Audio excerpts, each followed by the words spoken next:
in Bahrain with missiles and drones. There were 300 British personnel on the base, some within a few hundred yards of the strike.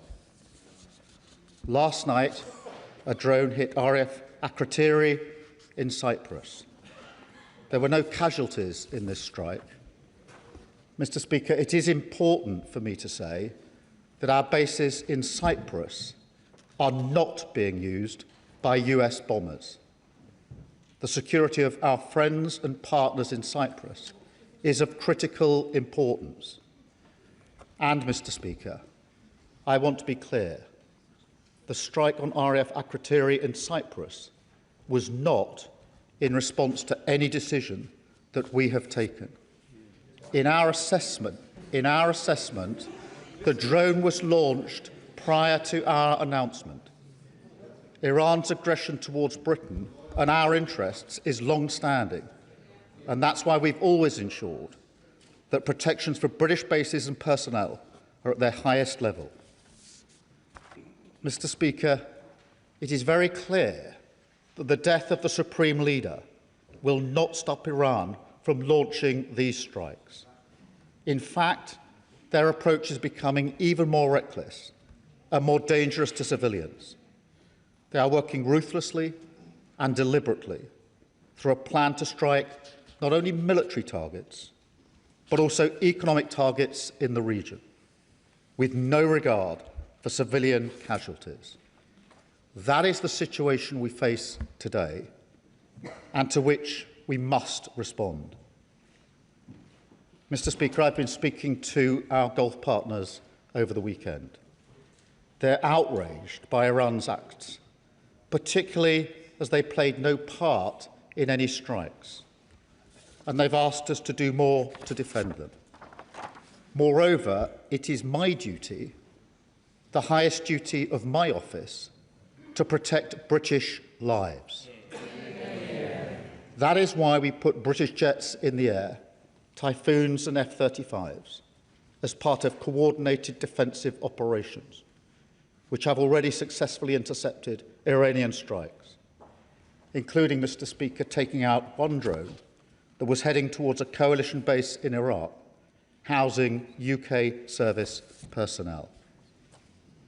I want to pay tribute to our brilliant servicemen and women, putting themselves in harm's way to keep others safe. And I know the whole House will join me in expressing our gratitude and our respect.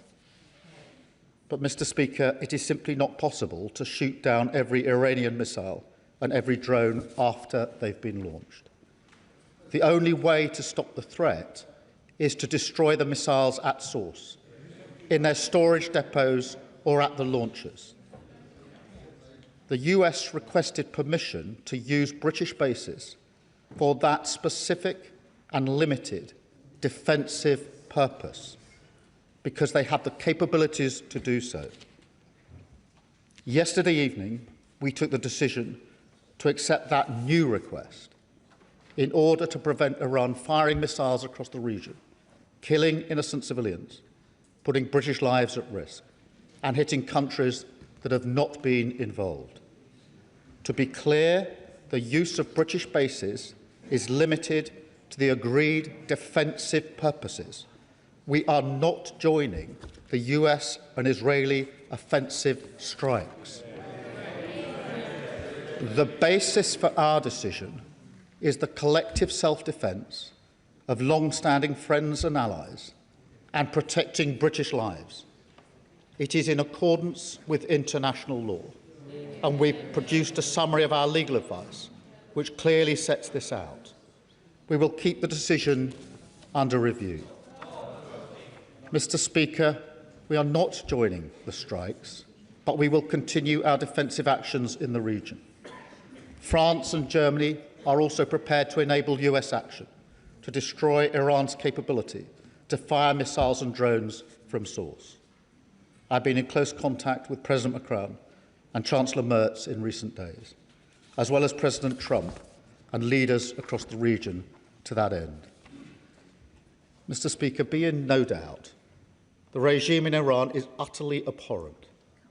In January, they murdered thousands of their own people, the full horror of which is still hidden from the world. For decades, they have sought to destabilise the region and export terror around the world. Their proxies in Yemen have targeted British ships in the Red Sea. They facilitated Russia's attacks in Ukraine. The regime's tentacles have even reached these shores, posing a direct threat to Iranian dissidents and to the Jewish community. Over the last year alone, Iran has backed more than 20 potentially lethal attacks on UK soil, each of which, Mr. Speaker, we have foiled. So it's clear the Iranian regime must never be allowed to get their hands on nuclear weapons. That remains the primary aim of the United Kingdom and our allies, including the US. And ultimately, this will have to be achieved at the negotiating table. Mr. Speaker, in this dangerous moment, our first thoughts are with our citizens in the region, friends, family members and constituents. I recognise the deep concern that the situation is causing for those involved and for communities across the country. We're asking all British citizens in the region to register their presence so we can provide the best possible support, and to monitor the Home Office travel advice, which is being regularly updated. Across much of the region, airspace remains closed, and local authorities are advising individuals to shelter in place. The situation on the ground may remain challenging for some time, so we're sending rapid deployment teams to the region to support our British nationals on the ground. And we're in close contact with the travel industry and governments in the region, including with our friends in the UAE, given the concentration of British nationals in that country. And we're looking at all options to support our people. We want to ensure that they can return home as swiftly and safely as possible. The FCDO phone lines are open to provide consular support, and ministers are available to meet MPs to discuss any individual cases. Mr. Speaker, we're also reaching out to communities across the United Kingdom, including Muslim and Jewish community organisations, and we're making sure that sites across the country, including places of worship, have appropriate protective security in place. Mr. Speaker, the situation in the region is developing rapidly, so we will continue to update the House in coming days. Mr. Speaker, I've spoken recently about the toll that global events are taking here at home. They come crashing into our lives with ever greater frequency, hitting our economy, driving up prices on the supermarket shelves or at the pump, dividing communities, bringing anxiety and fear. That's why how we operate on the world stage matters so much. Mr. Speaker, we all remember the mistakes of Iraq, and we have learned those lessons. Any UK actions must always have a lawful basis and a viable, thought-through plan. I say again, we were not involved in the initial strikes on Iran, and we will not join offensive action now. But in the face of Iran's barrage of missiles and drones, we will protect our people in the region and support the collective self-defence of our allies, because that is our duty to the British people. It is the best way to eliminate the urgent threat, to prevent the situation spiralling further, and support a return to diplomacy. It is the best way to protect British interests and British lives. That is what this government is doing, and I commend this statement to the House. Yeah. Leader of the Opposition, Kemi Bednall. Thank you, Mr. Speaker. And can I thank the Prime Minister for advance sight of his statement and for the security briefing I received earlier. This is a defining moment for the people of Iran, the wider Middle East and the world order. I know that hundreds of thousands of British people still in the region, many sheltering from drone attacks, are fearful about making it home. I agree with the Prime Minister that everyone in the region should follow FCDO advice and register their presence with the British Embassy. Can the Prime Minister confirm whether he is making contingency plans for a potential evacuation of UK citizens and what stage the operational planning is at? Let me also, Mr. Speaker, pay tribute to our brave service personnel stationed in British bases in the region. I know that this will be an anxious time for them and their families. They all have our support. Mr. Speaker, we stand in solidarity with our allies, including Bahrain, the UAE, Saudi Arabia, Kuwait, who, along with others, have been on the receiving end of unprovoked aggression. On Saturday, our allies, the United States and Israel, took targeted action against the Iranian regime, a regime which for decades has been brutally repressing its own citizens, whose leader had the blood of hundreds of thousands of Iranians on his hands and of countless others around the world killed by Iranian proxies. This regime is the world's foremost sponsor of international terrorism. It seeks to annihilate the world's only Jewish state. It has said so repeatedly, and we should take despots at their word. It is a regime whose apparatchiks chant death to Britain. It has attacked British nationals and conducted multiple plots on British soil, as the head of MI5 has warned. It is manufacturing drones en masse for Russia, drones which are raining down on innocent Ukrainians. And it continues to try to develop nuclear weapons in flagrant violation of international agreement, nuclear weapons which, if obtained, would be an existential threat for this country. The outcome of Ayatollah Khamenei's death will, we hope, be a safer Middle East and a safer world, with the future of Iran back in the hands of the Iranian people. But that outcome is not yet guaranteed. On Saturday, our allies in Canada and Australia immediately backed the action taken by America against this despotic regime in Tehran. And I have made it very clear that the Conservative Party also stands behind America taking this necessary action against state-sponsored terror. But over the weekend, statements from the government and the Prime Minister provided no such clarity.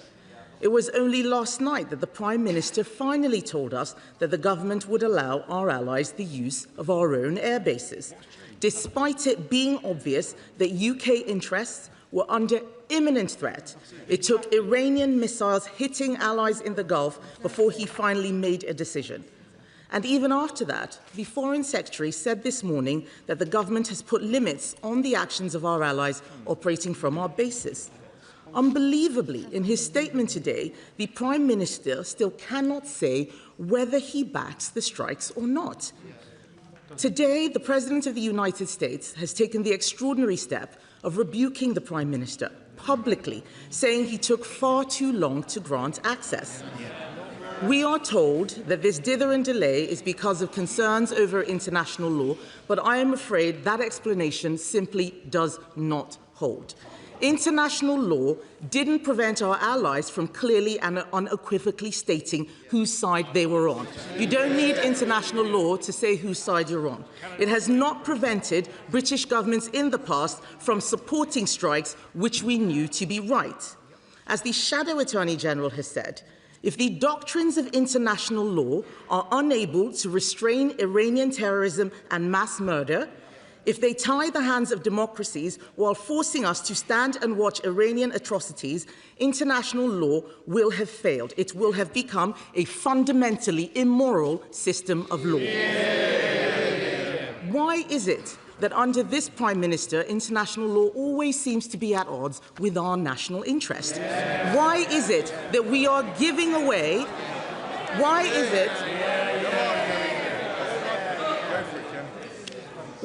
is it that we are giving away the Chagos Islands and paying £35 billion for the privilege, rather than standing up for our national interest and protecting the crucial military base, which even now our allies are using? We in this House are elected to stand up for Britain's national interest, and where the government is doing the right thing, we will always back them. So let me reiterate our offer that if the government brings forward legislation to fast-track banning the IRGC, we will support them. But let me ask the Prime Minister, what national interest was served by refusing to help our allies for so long, particularly when we so need American support to protect Ukraine's and Europe's security?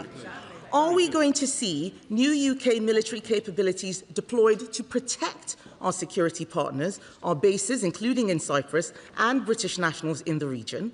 And will the Prime Minister ensure the Chancellor uses the Spring Statement tomorrow to set Britain on a clear path to 3% of GDP on defence spending? There is no point wanting action to make the world a safer place, but being too scared to do anything except stand by and watch others. Mr. Speaker, our national interest and national security must be front and centre. The Conservative Party will always work with our allies to make the world a safer place. Mr. Speaker, she asked about contingency plans for UK nationals, and I can assure her and the House we're working at speed with our partners in the region to take whatever measures we can to make sure that our people can return as safely and as swiftly as possible, and will continue to do so. And I'm happy to update her and the House as we roll out those plans. Mr. Speaker, let me be very clear. There were two distinct and separate decisions over the weekend. The first decision was whether or not the United Kingdom should join the US-Israel offensive against Iran. We took the decision that we should not. We should not. Absolutely right. The second decision was a separate decision, and actually a separate request from the US, which was whether we should permit the use of bases for the distinct, specific, defensive purpose of collective self-defence of our allies and to protect British lives, which were put at risk by the actions of Iran on Saturday and Sunday. We took the decision that we should do so. I am clear in my mind that any UK action must always have a lawful basis. It must also always have a viable and thought-through plan. And it must be in our national interests. The Leader of the Opposition, I think, is saying she would have joined the initial strikes whether they were lawful or not.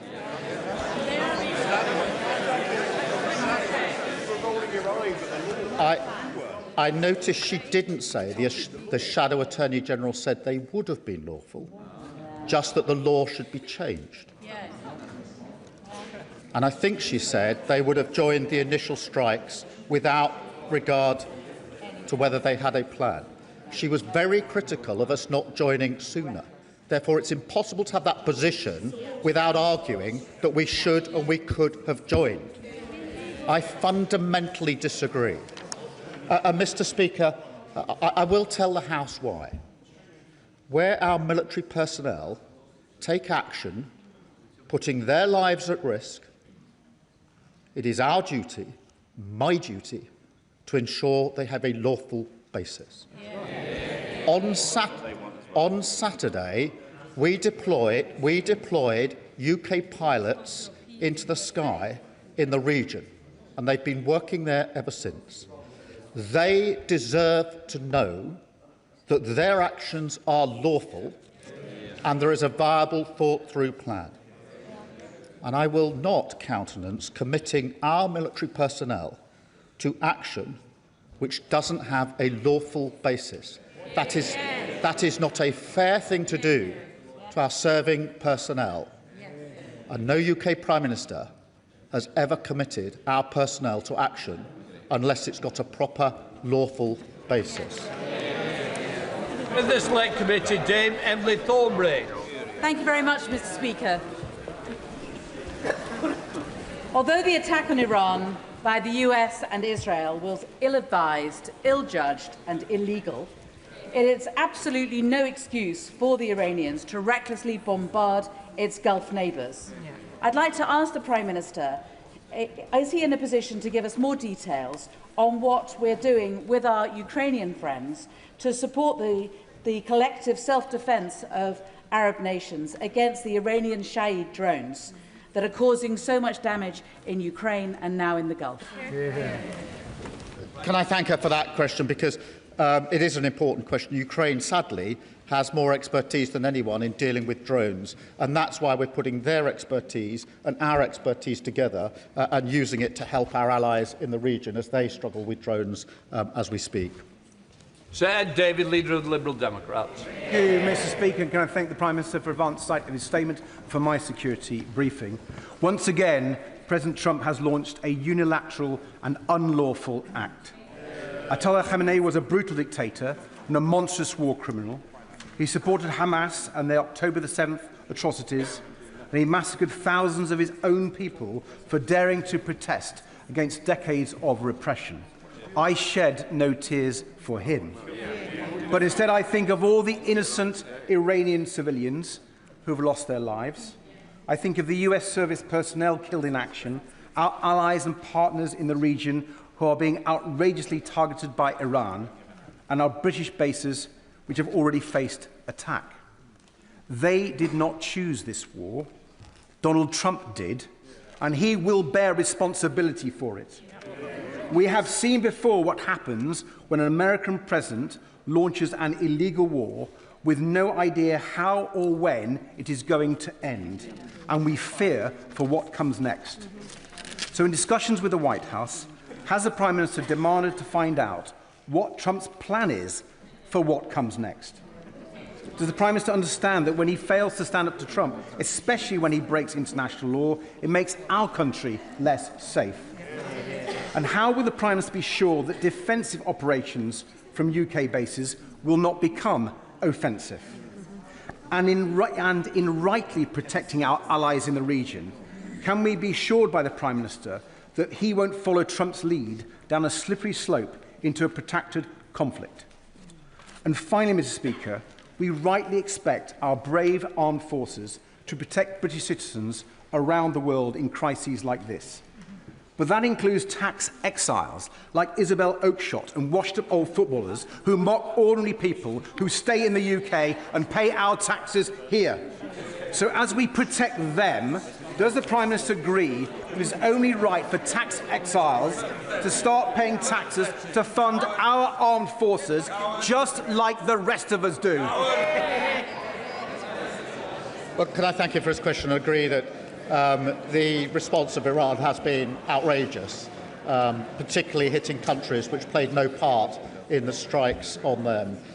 We have had extensive discussions with the United States at all levels, including the military-to-military level, continually over the course of the weekend.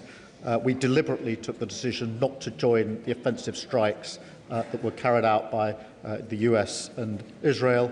We did take the decision to take defensive action, firstly ourselves on Saturday with putting pilots in the sky, and secondly by allowing the bases to be used for purely defensive reasons. And we clearly set out the legal basis upon which we took the second of those decisions. And in relation to the limits, they are limited to defence, and that is the base upon which we've agreed the basing. In relation to his last point, I want to be clear that it is my duty, our duty, to protect all UK nationals in the region, and we will endeavour to do everything we can in order to do so. Chair of the Defence Select Committee, Tammanji Singh Desai. Thank you very much, Mr. Speaker. The Iranian regime, including its late leader Ayatollah Ali Khamenei, are of course no friends of our country, but I thank the Prime Minister for clarifying that the UK had no involvement in the Israeli and US strikes on Iran. And indeed, my heartfelt condolences to all those who have sadly lost loved ones in the region thus far. And I'm extremely concerned about the safety of the millions of people in the region, including the thousands of Brits who are living there and currently stranded there. So can the Prime Minister please confirm What steps are being taken to ensure their safety, especially from the one-way attack drones? What steps are being taken to help evacuate those Brits who are stranded and want to come back to the UK? And what steps are being taken with our allies to help de-escalate the situation?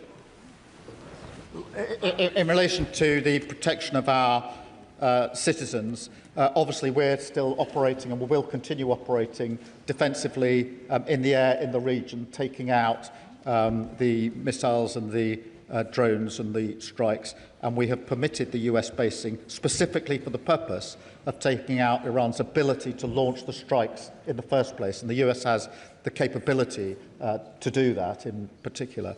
On the question of our citizens and their desire, understandably, to return home as swiftly and safely as possible, we're doing all that we can, working very closely with our partners in the region, and I would ask all those in the region to register their presence so we can give them the best advice as quickly as possible as to how we can keep them safe and bring them home as quickly as possible. Father of the House, Sir Edward Lee.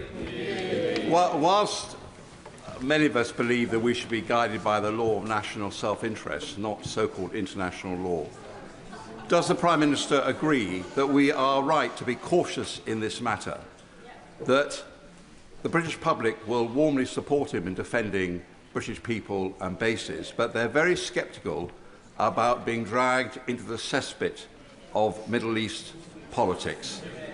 They remember Iraq, which some of us voted against. They remember all the arguments about weapons of mass destruction. What evidence, actually, is there that Iran was on the cusp of acquiring nuclear weapons? And since when has regime change from the skies ever changed the regime? Let me thank him for his question. This government does not believe in regime change from the skies, and I thank him for his question. The lessons of history have taught us that it is important when we make decisions like this that we establish there is a lawful basis for what the United Kingdom is doing. That is one of the lessons from Iraq. And that there's a viable, thought-through plan with an objective that can be achieved or has a viable prospect of being achieved. That is the principles that I applied to the decisions that I made over the weekend. They're the principles I applied to the decision not to get involved in the offensive strikes of the US and Israel. They're also the principles I applied separately to the separate decision and a separate request from the US to be able to take defensive action in order to hit the launchers for the missiles that are currently going into allies, countries in the region, and currently threatening our citizens and our service personnel. And I stand by both of those decisions. I repeat, I am not prepared to commit our military service people to action unless I am sure that what they're doing is lawful and has a viable basis. We can discuss what the law is on another occasion, but the law is what it is, and they deserve to know that their Prime Minister cares and pays attention to whether what I'm asking them to do is lawful, and I will always do that. Diane Abbott, Mother of the House. The Prime Minister will be aware that very many of our constituents remember the Iraq War, and they will have noted the similarities between this war and the Iraq War, both in the Middle East and both illegal.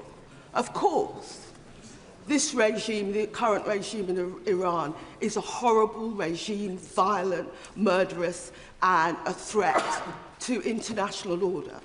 But does he accept that our constituents are not prepared to see this country dragged into another war, even in the nature of the Iraq War? Can I thank her and assure her that we do need and have learnt the lessons of Iraq, which is why I've been so clear there must be a lawful basis and a viable, thought-through plan. In relation to our nationals, I think everybody and all of our constituents would expect our government to take action to protect British nationals. We have 300 British nationals in the region. They are at risk.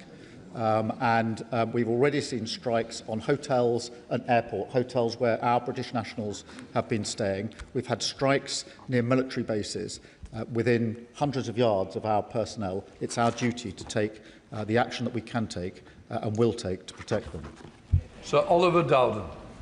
Thank you, Mr. Speaker. Given that the Prime Minister has outlined that the Iranians attacked a United Kingdom sovereign base at Akrotiri, why does that not form the basis for legal military action against the Iranians, not just hosting US forces on our bases, but taking direct action at source against the launch of such missiles, as we did in relation to the Iranian proxies, the Houthis, in previous conflicts that he supported? Moreover, given the Iranians' ability to exercise malign influence on the streets of this country, what reassurances can he give the House and the public at large about coordination across our intelligence and security capabilities to address this heightened threat on our streets? In relation to the second point, can I tell him there is coordination going on for that very reason? As I set out in my statement, there have been 20 Iranian-backed plots to take action on our streets, all of which have been thwarted, and I pay my respect to our security and intelligence services in the work that they do. In relation to the point he makes, there were two separate decisions made over the weekend. We are in the sky taking action defensively on our allies. Among the reasons we agreed to the request from the US yesterday is because they have the capability to take the missile launchers out in Iran, and that is why we gave them the permission to use our bases in order to reduce the threat to our citizens. Thank you, Mr. Speaker. The Prime Minister has spoken about possibly repatriating British citizens in the region. Can he tell us whether this will be through the MOD, and if so, who will foot the bill? Will it be the MOD, the Treasury, or those who are being repatriated? We're working across all departments in relation to repatriation, and at the moment we're simply focused on working with our allies to get a plan together to get people out in the first place and to do it as quickly, safely as possible, and there's no intention to charge people for that. Sir Andrew Mitchell. Thank you, Mr. Speaker.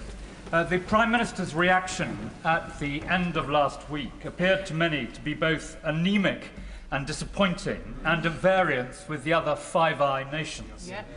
Will he read the analysis of the shadow attorney, the noble and learned KC Lord Wolfson, which shows not only that British active engagement and support is within international law, but that those who seek to use international law to constrain us in these circumstances have the effect of leaving tyrants and murderers in place to continue perpetrating their vile deeds with impunity? Excellent.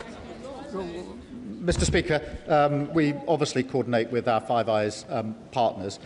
We were dealing with a specific request to take action, and that was important that we applied the principles that actually have been applied by successive governments, which is to ask the question and get legal advice on the question: is there a lawful basis for what is proposed, and does it have a viable, thought-through plan? It's not a legal question. It's about exposing our military personnel to action that risks their lives, making sure that it is lawful before we ask them to do that. I think that is the duty of the Prime Ministers, and previous Prime Ministers have taken exactly the same approach. I will, of course, read the Shadow Attorney's advice, but I'm very clear in the advice that I received, and I will not commit our military personnel to unlawful action. That is not what they would expect and deserve.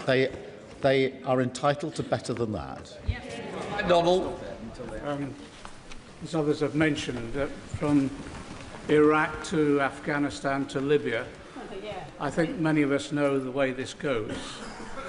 And there are responsibilities on all of our shoulders.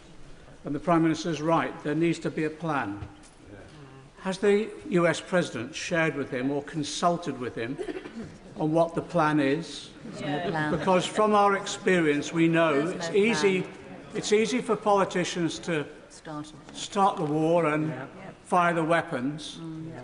It's when the shooting ends, the nightmare begins. Yes, exactly. That's why we need clarity of our role as a country, an independent country, not necessarily swayed even by Donald Trump.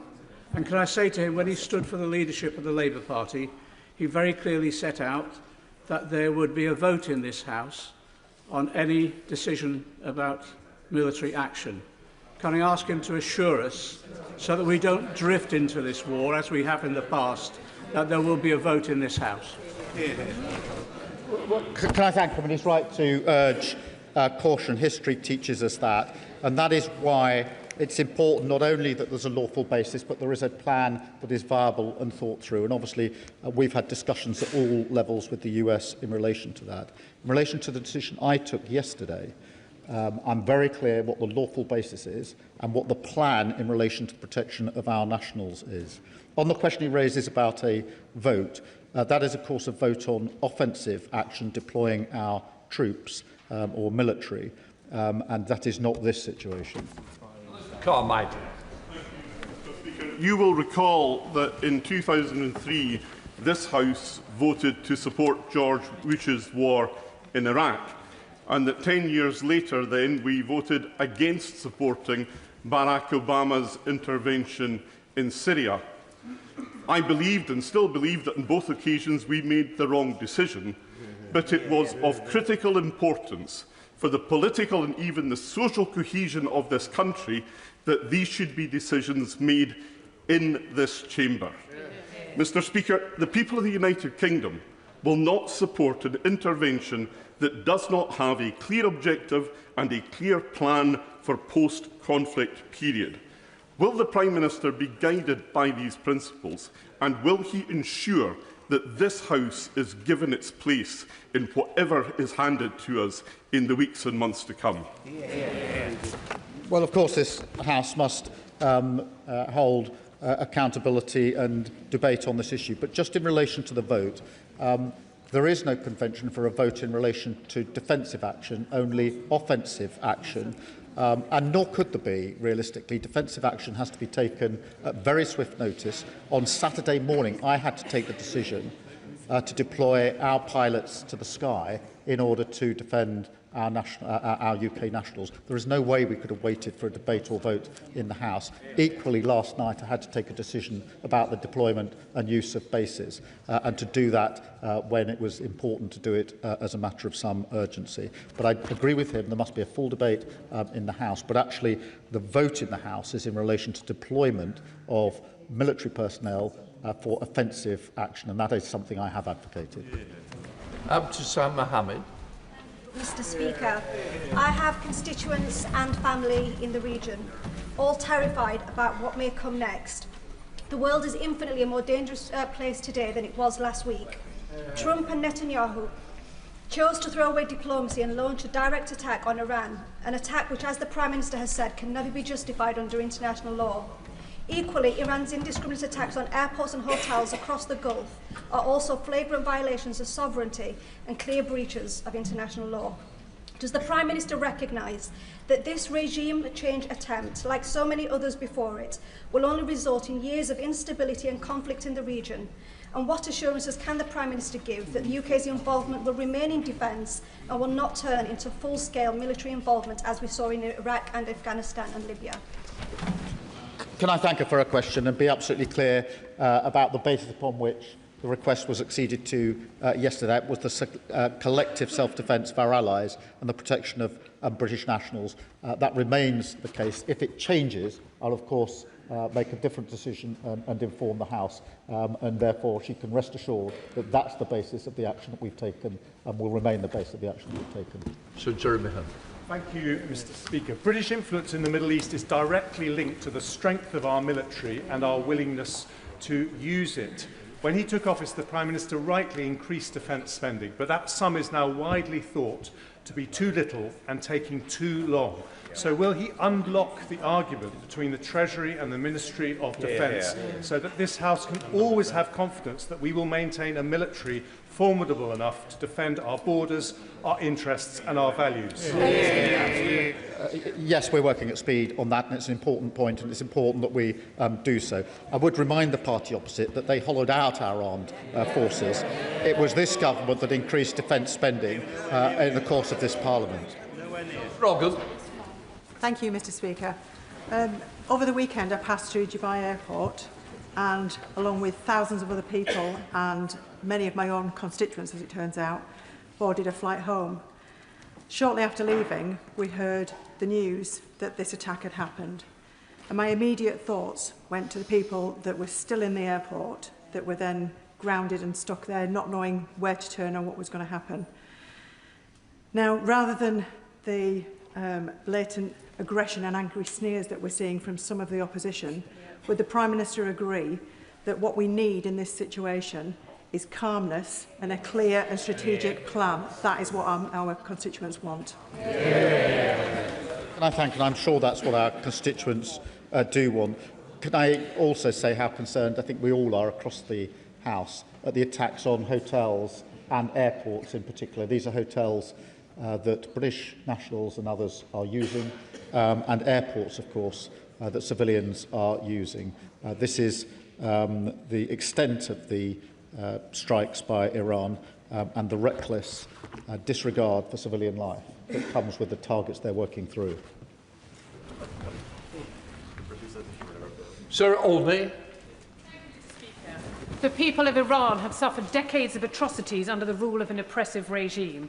However, as we've seen from Iraq and from Libya, the removal of an evil head of state without a future plan for governance can lead to countries becoming failed states. So while I welcome the Prime Minister's reluctance to involve the UK in another protracted war in the Middle East, I remain unclear on the government's vision for the region. I'd like to ask the Prime Minister, does he want regime change? Have his officials contacted the leading opposition figures, such as Reza Pahlavi, to arrange such contingency plans? Or does he wish to negotiate a diplomatic solution with the current regime?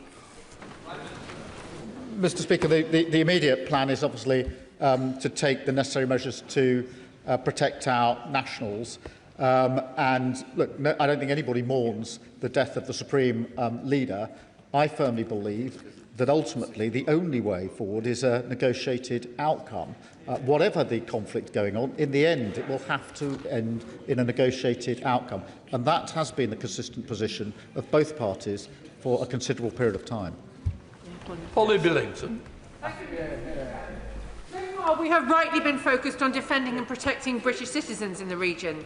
Can the Prime Minister confirm, though, that he believes that the future of the Iranian government is a matter for the Iranian people and no one else? And can we, as soon as possible, focus our diplomatic efforts on de-escalation and peace, including identifying allies in a coalition of the willing to bring this to an end? Can I strongly agree with her that the future for Iran is for the Iranian people, and we must absolutely establish that as a founding principle, and that it is our duty to de-escalate in the region and globally. And of course, it's really important that we're acting with our allies, and that's why I was talking to both the Germans and the French over the course of the weekend on a number of occasions. Thank you, Mr. Speaker. For those of us who were ready to go into Iraq just over 20 years ago, the comparisons between this and that vote are absolutely zero. The reality is nobody is talking about ground troops, nobody is talking about a land invasion. What we're talking about here is striking those targets that are targeting our friends and allies. Now, in the last few hours, we know of over 500 rockets that have struck the United Arab Emirates, and no doubt many have struck bases around the area. Will he be deploying Dauntless and Duncan out to the Gulf right now? They're both at a state of readiness, and I'm sure the Defence Secretary could give that order this afternoon. And perhaps most importantly, what conversations has his honourable friend, the Foreign Secretary, had with colleagues in the region? Because we talk about solution in conversation with others. But frankly, at the moment, it looks like there will be conversation with nobody, because these events will be happening without us having any part in them. Thank you for his question. Nobody is making the comparison with Iraq. There is a question of drawing the lessons from Iraq. And the lessons I draw is that there must be a lawful basis for the action that we take, and there must be a viable plan. On the question of the operational matters, I won't go into that across the dispatch box. As for his point about the Foreign Secretary, at all levels, including the Foreign Secretary, we've been talking intensively to our allies over the last few days, intensively. And they've been extremely grateful for what we've done and the way in which we have engaged. I've spoken personally to all the leaders in the region, so I'm not sure what point he's making about us not being involved. They are very grateful for the way that we've involved, and the Foreign Secretary and Defence Secretary have worked round the clock in the last few days to ensure that all the necessary conversations are had, as he would expect, and I think he probably knows has been happening. Thank you, Mr. Speaker. Can I thank the Prime Minister for setting out clearly the reasons why Britain did not join the US and Israel's attacks on Iran? Can I also thank him for ensuring the defence of Britain's Gulf partners and protecting the 300,000 Britons in the region? I agree with him that a negotiated settlement and diplomacy is the best path to peace. Can the Prime Minister outline the role Britain is playing to ensure that the Iranian people are listened to so that they have peace and security ahead, not more war and chaos, not another murderous Iranian regime and not another US-imposed regime change? Well, I thank her for her question, and we've been very, very clear in relation to the future of Iran, that it must be for the Iranian people, and that in the end, the question of nuclear weapons will have to be negotiated, and so we will also always ultimately have to get to that point. Stephen Gaffin. Mr. Speaker, the Prime Minister will understand why the ghosts of Iraq do hang heavy over this chamber at times like this. And on that basis, does he agree with me that the best tribute to the murderers in Tehran and the Iranian regime is a maintenance of an international rules-based system? And more than that, we owe it to the people across the region to learn from the instability that we had in the aftermath of Iraq. And on that basis, will he tell us what is the long-term viable plan? Thank him for his question, and we do need to learn the lessons of history, and that's why a rules-based system is important. It's also the rules-based system that allows us to make arrangements to get our citizens home and to take other matters in conjunction with other countries. And in relation to the plan on the basis of the decision I took last night, that is to take the necessary measures to protect British nationals, and we're clear that in the end there has to be de-escalation and a return to negotiation. Alex Ballinger. Mr. Speaker, and can I thank the PM for his restraint in this operation so far and not heeding the calls from the Leader of the Opposition to get us embroiled in the reckless US and Israeli strikes on Iran. I still remember interventions in the region, colleagues not returning from Afghanistan, friends who were shot down and tortured over Iraq, and the massive destruction that we've seen to civilians. So will the Prime Minister commit to limiting UK personnel to defensive operations to protect our citizens and our allies and not get us further embroiled in this unwise and dangerous war? Yes, I can, and I can absolutely assure him and the House that there will always be a lawful basis for any actions that we take, and there must be a viable plan for it. Rebecca Smith. Speaker, over the weekend I heard from families in my constituency whose loved ones, also my constituents, are amongst the 300 service personnel in Bahrain who are within metres of the Iranian missile strike. Now, given we have known about the US force build-up in the region for some time, why did the activity to decommission HMS Lancaster in Bahrain continue? And I trust this is not an operational question. Will the works be paused and service personnel withdrawn until the threat status has been downgraded? Well, I thank her for her question. In relation to her constituents, can I ask her, if they haven't already done so, to ask them to register their presence as quickly as possible so that we can give them the necessary advice, because this is about how we get people coming out in the coming days. There are obviously wider questions in the region, but it is very important that we take the necessary measures in the coming days. Imran Hussain. Thank you, Mr. Speaker. Afghanistan, Iraq, Libya, Syria, Yemen, and now this illegal war on Iran. The reality is, time and time again, we are dragged into conflicts that are illegal, make the region less stable, and result in devastation and the deaths of hundreds of thousands of innocent men, women and children. Have we not learnt the lessons from the past? So will the Prime Minister make it clear from that dispatch box, firstly, Britain is not Trump's poodle, and never again will we be a launch pad for illegal and endless wars that have no plan and no end? And will he make it clear that any final decision will be made by this House? Can I thank him for his question and give him and the House my assurance that I will always act in the British national interest. That's the basis of the two decisions I took this weekend. Mr. Speaker, will the Prime Minister confirm the exact limits of defensive operations and guarantee that these limits won't change? And will the UK withdraw consent to use our base if there are proof that they are being used to carry out offensive missions by the US? The basis is collective lawful defence in relation to our allies. The purpose is to take out the ability of Iran to carry out the strikes that are currently being carried out across the region and threatening British nationals, and the actions from our bases will of course be monitored, as she would expect. Thank you, Mr. Speaker. Firstly, can I associate myself with the comments of the Prime Minister in giving thanks to our brave armed forces who are serving right now.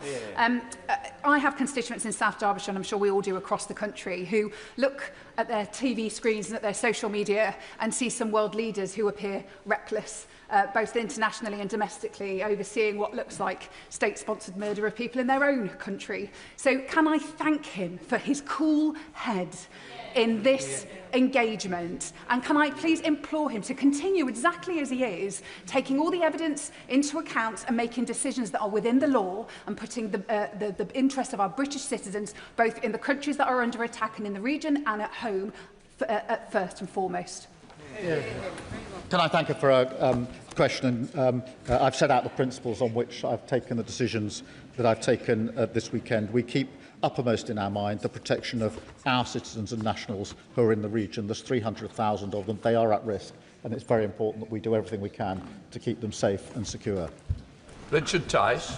Thank you, Mr. Speaker. The truth is this dreadful Iranian regime has been a permanent threat to British interests, British citizens, both domestically and abroad, attacking us, they're spreading their extremist ideology. And surely the Prime Minister understands that actually the United States and Israel has done the West a huge, huge favour in degrading the military capability of this terrible regime. And does he not understand that after 10 years of negotiation that have failed, actually the West was left with no alternative? And does he understand also that actually, in refusing to support the US, he has humiliated us on the international stage?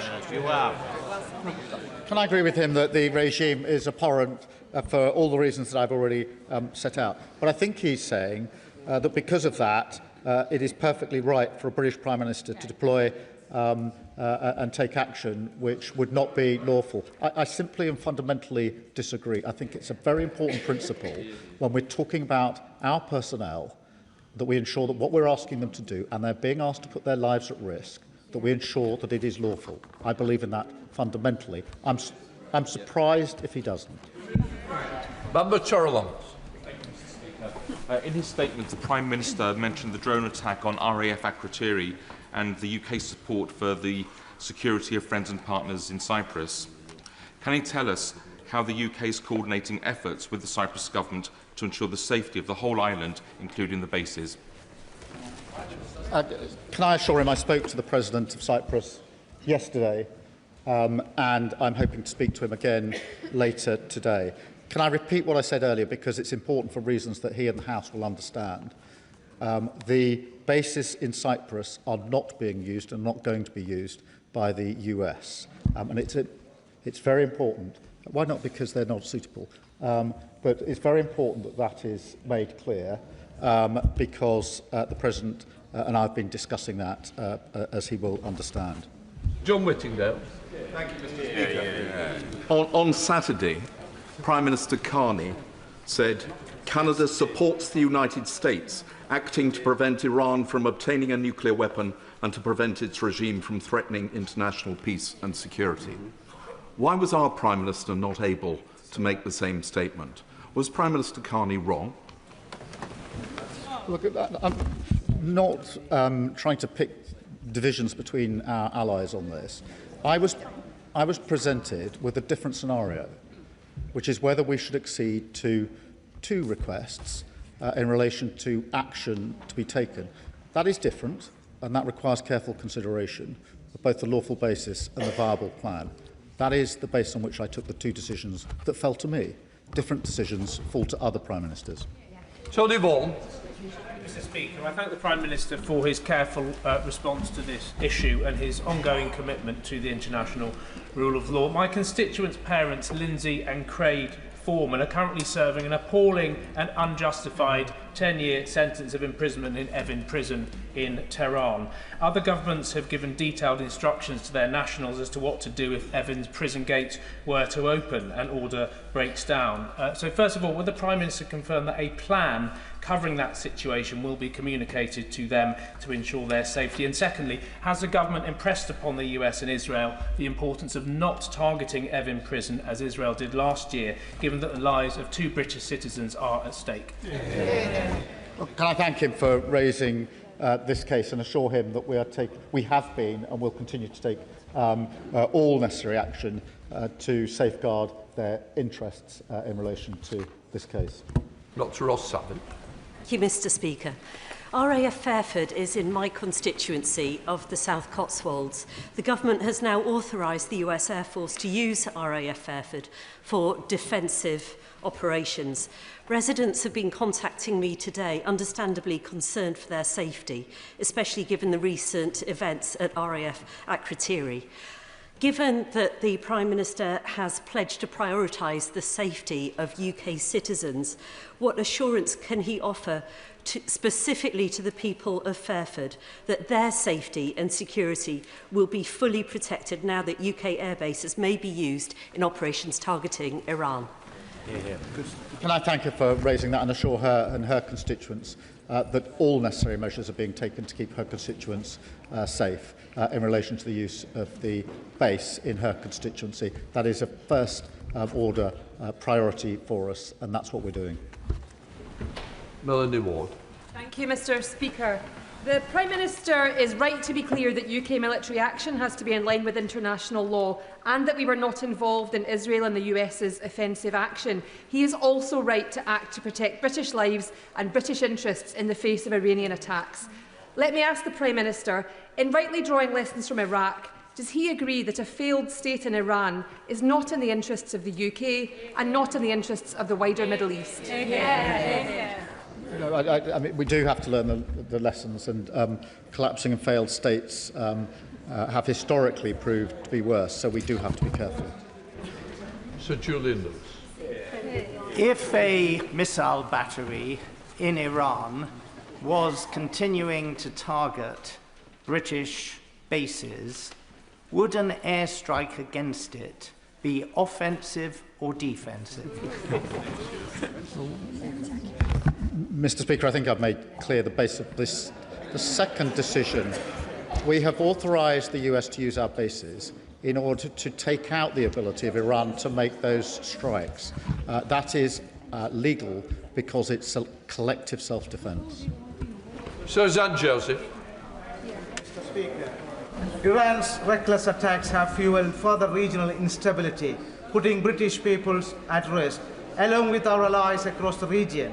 The attacks have naturally caused concern about what they mean for our own national security due to the rising oil prices, the cost of living.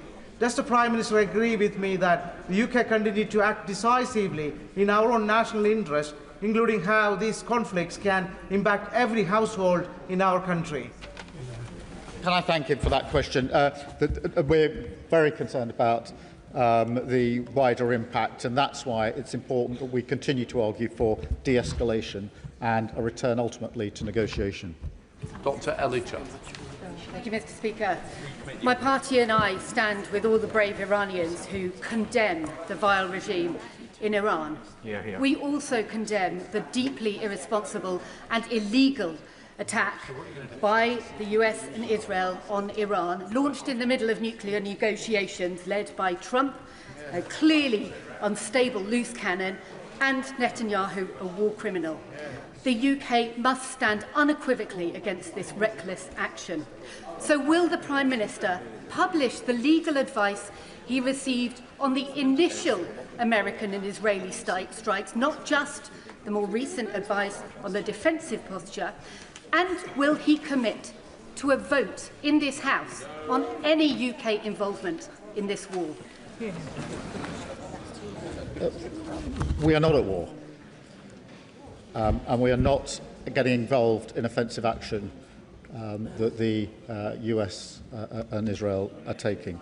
We've published a summary of the legal advice in relation to the decision that we took last night. That is in accordance with practice. It is not practice to publish legal advice or summaries in relation to defensive action. Liam Byrne. Thank you, Mr. Speaker. I think the diffidence that we've heard towards international law this afternoon is as unwise as perhaps it is unsurprising. But just for the sake of clarity for the House this afternoon, can the Prime Minister confirm what would have needed to be true for it to be legal for him to have joined the offensive strikes last week? Because surely that would have required an imminent threat to our national security, which was simply not present when the decision to strike was taken. Well, Mr. Speaker, I resist setting out the full international law test, but it is clear what the test is. I think that's not disputed, and so far as I know, nobody is challenging the Attorney General's advice that was the summary of which has been published for all to see. I don't think anybody's saying that's the wrong advice. But I will look at the Shadow Attorney General's advice. I will be surprised if he advises that it would have been unequivocally lawful to have joined the initial action. But if the Leader of the Opposition will give me that advice, I will carefully consider it. So Ian Duncan-Smith. Speaker, may I take the Prime Minister back to his earlier position, where I think his own side does not quite realise what he has said. The Prime Minister said his reason originally for not allowing Fairford, for example, or even Diego Garcia to be used, was that would constitute for him a breach of international law because it would be us condoning an offensive operation. However, he's changed his position on this because of attacks on allies and on a UK base. And that means now that he is authorising the Americans to act in defence by taking out those kind of missiles that would attack us. Surely that now means that the UK armed forces, in this case the Royal Air Force, could now be used by the government in no breach of international law in a defensive action to take out those missiles as well. There are two separate considerations, obviously. The first is the decision to whether to join the US and Israel in the first place, and the second was the decision we took last night. We started taking defensive action on Saturday by deploying our pilots to the skies in the region. So we'd already taken that action. We added to that defensive action last night by permitting the US to use our bases to strike at the capability of Iran to issue the strikes in the first place. David Taylor. Thank you, Mr. Speaker. It has been heartening to see the scenes of jubilations from Iranians, from Syrians, and from British Iranians in this country at the death of the evil Ayatollah. They hope it will enable them ultimately to finally gain their freedom from this horrific regime. As the situation evolves, could I ask the Prime Minister to please keep them in his mind's eye and engage and meet with some of the Iranian activists that reside in the UK? And in addition, can I ask that if it does look as if the regime is going to fall, officials can think about the ways in which we can support the Iranian people to rebuild their institutions, their infrastructure, provide aid, just as we are currently doing in Syria. Can I thank him? We must be absolutely clear that the future of Iran is for the Iranian people who've been brutally repressed for a very, very long time, including the terrible actions that were taken in January of this year. Richard Ford.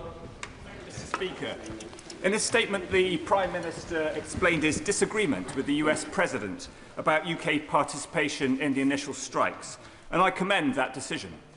When the UK refused to participate in US interventions in Vietnam and Grenada, Harold Wilson and Margaret Thatcher kept their disagreements private, but that's difficult to do with Trump. But crucially, over Vietnam and Grenada, the UK stayed out. Can the Prime Minister assure the House that in the case of Iran, the UK isn't going to get dragged into this war on the basis of collective self-defence in support of allies in the Gulf?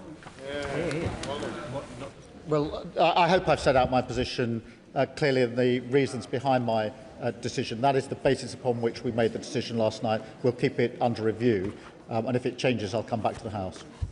Yasmin Qureshi. Thank you, Mr. Speaker. We've heard this language before. Military intervention dressed up as necessity or out of humanitarian concern. Libya, Iraq, and the list goes on. All of those led to devastating consequences of people who lived there, hundreds and thousands dead, infrastructures destroyed, countries and regions destabilized, and a creation of a refugee crisis.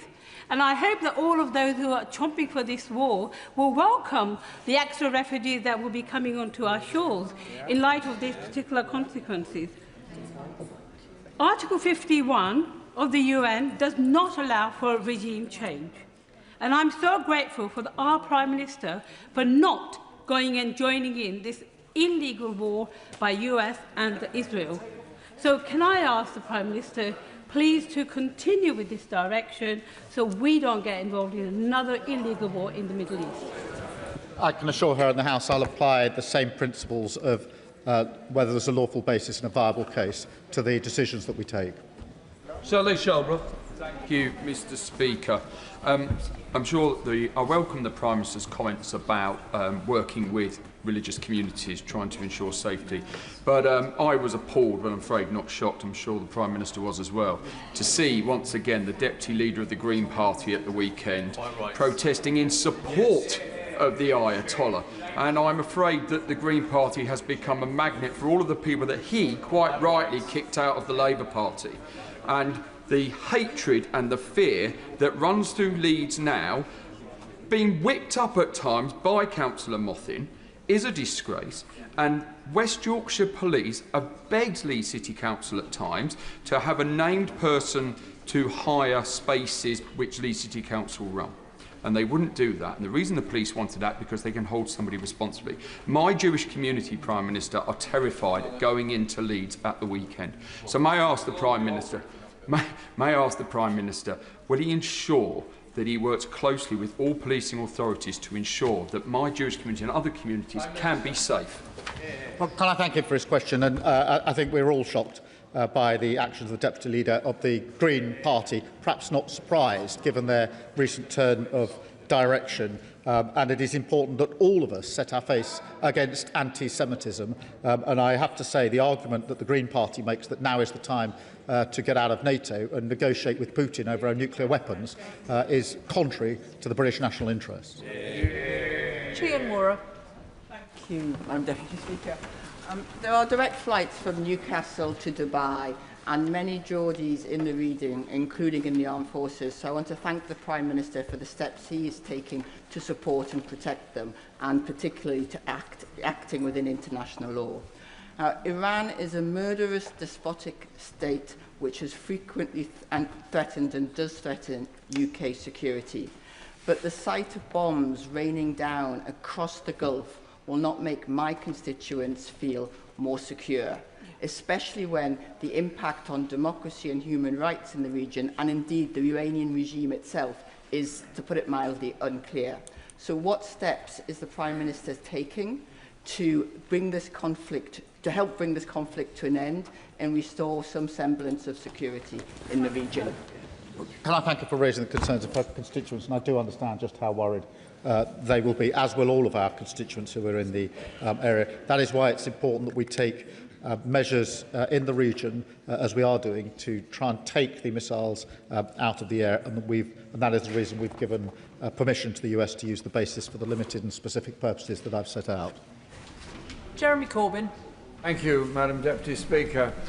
Last Friday, the talks in Geneva were apparently making good progress, and there was hope there was going to be some kind of agreement between the United States and Iran. 12 hours later, President Trump ordered attacks on Iran, the first victims of which were a group of school children attending school in the morning. They in no way can be held responsible for anything in Iran, human rights abuses or anything else. In his statement, it's unclear to me under what circumstances US forces will be allowed to use RAF bases. Can they use bases in this country to attack Iran? Can they use RAF Akrotiri for that? And are we, this country, sharing information with the US to further their war aims against Iran? Or could we not instead adopt a stance of trying to bring about an immediate ceasefire in order to prevent further dreadful loss of life across every country in the whole region, and the danger of this escalating into a semi-global conflict? The uses of the basis for collective self-defence of our allies and to protect British nationals, something I'm sure he would agree with, and specifically to take out the ability of Iran to launch the strikes that are currently going into allied countries and putting our nationals at risk. Can I be clear that we are not using Cyprus for this purpose? Alex Baker. Thank you, Madam Speaker. I thank the Prime Minister for his statement and for his leadership. My thoughts are with serving personnel in the region, and also can I mention our armed forces families in Cyprus, some of whom are my constituents. Clear communications from the Ministry of Defence will be crucial in reassuring these families feeling worried and uncertain at this time. In light of the growing threat, can I ask the Prime Minister about the UK's commitment under NATO Article 3 to be prepared? Does he agree with me that we need a total government approach to preparedness, with every minister in every government department clear on their role in meeting our obligations to ensure the UK can face the pressures of this increasingly unstable world? Well, can I thank her for all she does? I know she has a lot of military families in her constituency, and she's right to be concerned for them, and I'm sure they will be feeling concerned themselves. We will ensure that we're liaising very closely with them wherever they are in the region to ensure that we do all we can to protect them and, of course, thank them for what they're doing. On the wider point she makes, it is important that the whole of government is committed to defence and security of the United Kingdom. Dr Andrew Murison. Deputy Speaker, the Prime Minister happily says that he has learnt the lessons of Iraq, a misadventure that his party is responsible for. Would he agree with me that the lesson of Iraq is you do not use lethal force unless there's good evidence that you should do so, and in particular that there is a threat to the interest of this country, which there was not? And would he compare and contrast that with the situation that applies to what has happened over the weekend, when our friends and allies took preemptive action against a feral state that had enriched uranium to 60%, that posed a clear and present danger to ourselves, our interests and our allies? Well, I thank him for his question, and it is important that we all learn the lessons of Iraq, and there needs to be a lawful basis for action if it's taken, and there needs to be a viable case. John Grady. And I refer the House to the Register of Interests and the fact that I'm chair of the Qatar APPG. I thank the Prime Minister for his emphasis on compliance with the law. May I ask the Prime Minister, what discussions has the government held with the government of Qatar and other regional allies about cooperation to ensure the safety, security and support to British nationals, and what joint measures have been agreed to assist British nationals in the region? Prime Minister. Can I assure them that I've spoken to all of the leaders across the region in person on the telephone in the course of this weekend and the Foreign Secretary and Defence Secretary and others have been liaising very, very closely to ensure we can take the best, swiftest and most effective action to protect our nationals. Mike Martin. Thank you, Madam Deputy Speaker. Clearly the Iranian regime is abhorrent and no one would mourn its passing, but as someone who fought in Afghanistan, I'd like to thank the Prime Minister for saying that we need a viable, thought-through plan.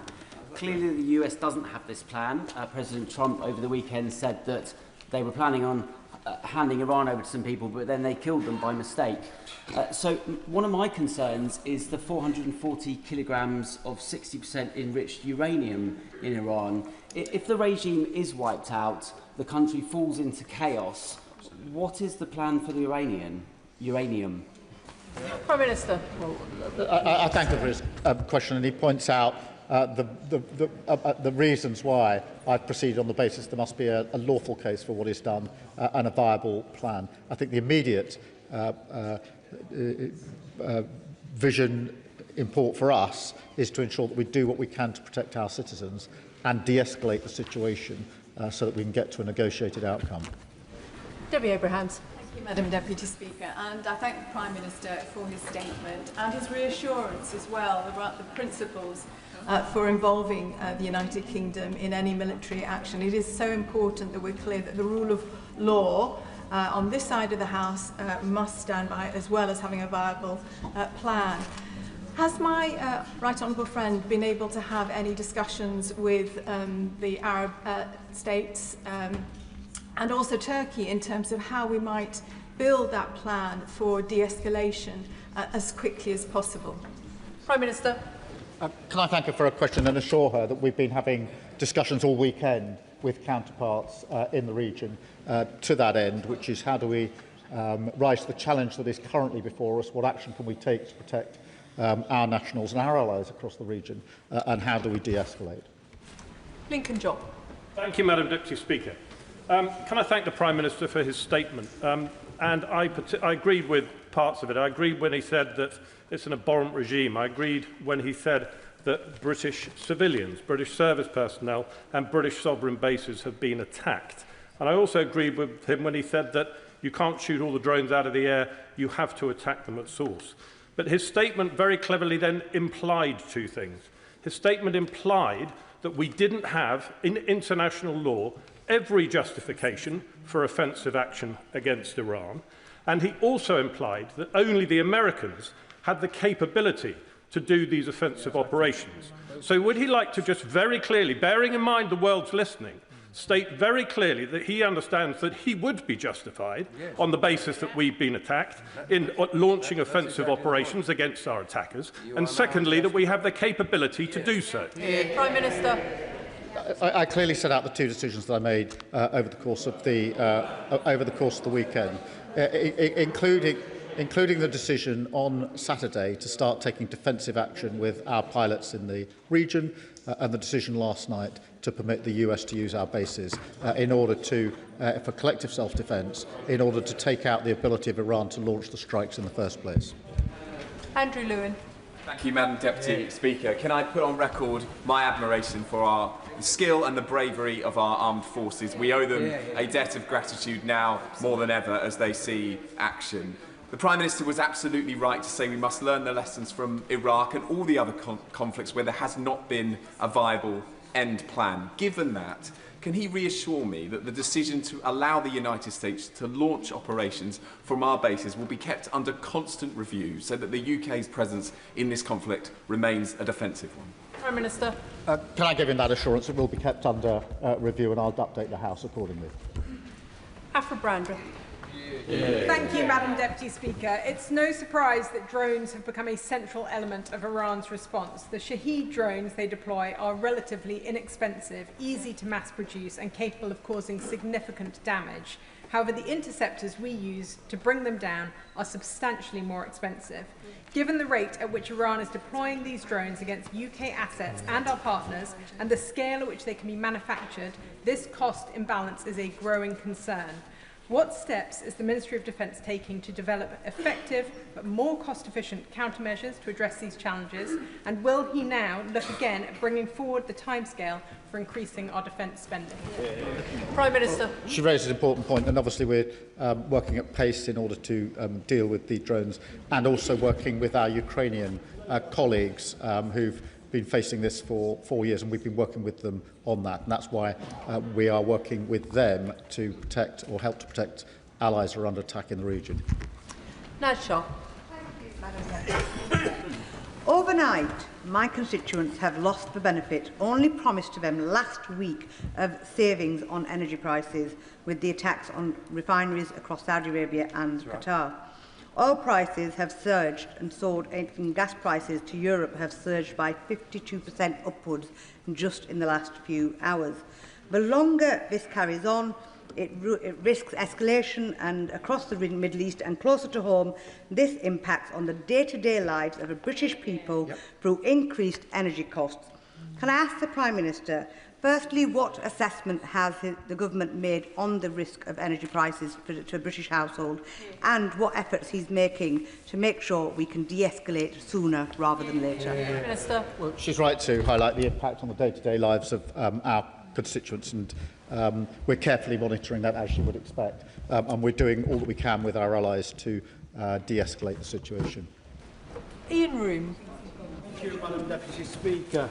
As a veteran myself, I agree with the Prime Minister that the safety of our armed forces and British citizens should come first with any decision made in the future. Given a rapidly evolving situation, with the will the Ministry of Defence now expedite the promised defence investment plan so our industry can get on and make the capabilities that this country needs? Prime Minister. Yes, we're getting on with that as quickly as we can. Barry Gardner. We should all welcome the end of the Iranian regime if it is the end of the regime. Those of us who were in this House for the decision on Iraq needed no convincing then that Saddam's was an evil regime. We needed convincing that the attack was permissible in international law and that there was clarity about the exit strategy. It had neither. The US attack on Iran has neither. But the Prime Minister's broadcast justification of the use of our bases spoke of enabling a defensive strike. Words have meaning. A defensive strike is a contradiction in terms. The usual phrase is a preemptive strike, and in any language, a preemptive strike is an attack. Minister. Well, the use of the bases is to allow the US to use its ability to take out the ability of Iran to launch the attacks in the first place. I think that's relatively clear. David Mundell. Thank you, Madam Deputy Speaker. The Houthis in Yemen have declared their support for Iran, but so far have taken no preemptive action. Given that the UK has previously been willing to take action against the Houthis, if they do become involved, would we be willing to do so again? Prime Minister. Well, I won't get into hypotheticals, but I will reassure him that both when the last government was in and we were in opposition, we supported that action, as was the case when we were in government and they were in opposition. So he can see what the consistent practice is there. Richard Baker. Thank you, Madam Deputy Speaker. The brutality of the Iranian regime is unquestionable, but does the Prime Minister agree with many of our constituents still in the region? Many people will be deeply concerned at the indication from the United States today that it will increase its airstrikes on Iran. Can he assure us he will redouble his efforts to take forward the strategy he has rightly set out today of de-escalation, an action which is in accordance with international law? Prime Minister. Well, can I acknowledge the concern of his constituents, as many of our constituents will be concerned. That is why it's our duty to take measures to protect them first and foremost, and to de-escalate the situation. Andrew Rossendale. Thank you, Madam Deputy Speaker. The Prime Minister, I hope, agrees that current events show how vital military infrastructure is in the Middle Eastern region of the world. Yet, at the very moment when Diego Garcia is relied upon as a critical asset, the Prime Minister proposes to transfer sovereignty to Mauritius and lease the airbase back for our use. So, does he not realise what a catastrophic policy this is? And will he abandon this misguided plan and ensure that those islands remain under British sovereignty? Prime Minister. the deal secures the islands so that they can be used for the important purposes that they are used for. It's vital that we got the deal, otherwise we'd not be able to carry out the operations in the same way. Krishnara Ali. Thank you, Madam Deputy Speaker. This conflict has already cost lives, with civilians caught in the crossfire and hundreds of thousands of UK nationals stranded in the region. If it continues for the weeks ahead, it is only going to make it more difficult to evacuate our nationals. It will cause a humanitarian catastrophe and damage to the world economy. Can the Prime Minister say more about what he will do in the coming days to work with our EU allies and allies in the Middle East to try and bring an end to this conflict and return to diplomatic negotiations to secure peace and security and the protection of civilian lives? Prime Minister.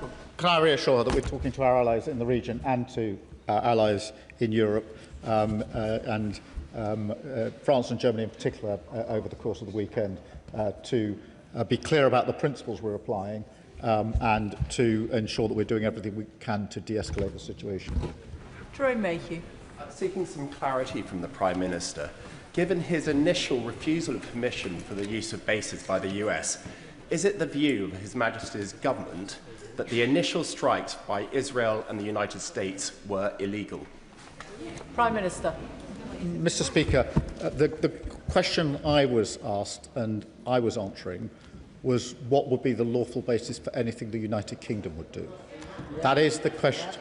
That is the question I considered over the weekend, and that's what guided me in the two decisions I had to make about the United Kingdom. James Naish. Thank you, Madam Deputy Speaker. Prime Minister, I had 40 constituents with me this morning, and they were very concerned about the creation of a regional vacuum, specifically in places like Lebanon and Yemen. I wondered if the Prime Minister could confirm what steps the UK is taking to prepare targeted stabilisation and humanitarian efforts in countries that are most exposed should the Iranian regime change. Prime Minister. Well, I thank him for that, and it's very important that we take those measures in the countries that are most exposed, and we're talking to our allies about how we can do that. Tim Farron. Madam Deputy Speaker, I had the opportunity to visit the West Bank and Israel a couple of weeks ago, where these actions were being anticipated and largely with some dread.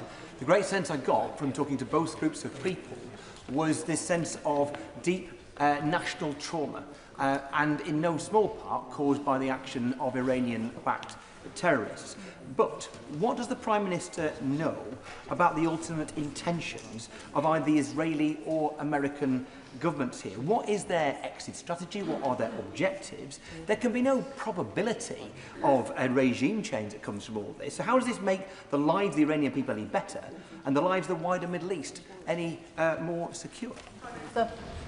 Can I thank him for raising the West Bank, which is a cause of great concern, only intensified by the actions of recent days, and I'm not surprised that it's caused deep concern in the West Bank, and tell him that as far as the UK is concerned, I've clearly set out what our strategy is and the basis for the actions that we are taking. Bill Esterson.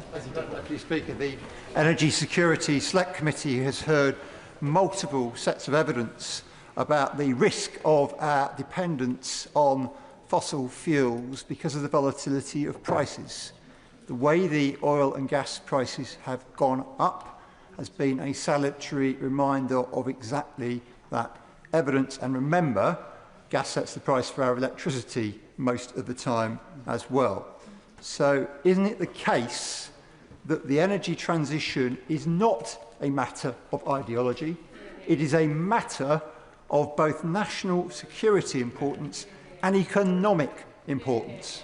Prime Minister. Can I thank him for his question? And among the reasons for pushing ahead with renewables is because it gives us energy security and independence, which is hugely important at a time like this.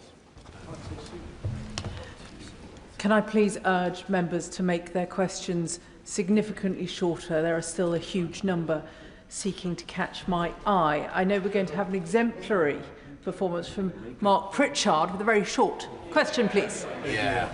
Well, when British children are being bombed in Dubai and when the British military are being attacked in Cyprus, Qatar, in Bahrain, can I ask the Prime Minister why it is that it seems like, and I hope you'll forgive me, he's frozen with indecision?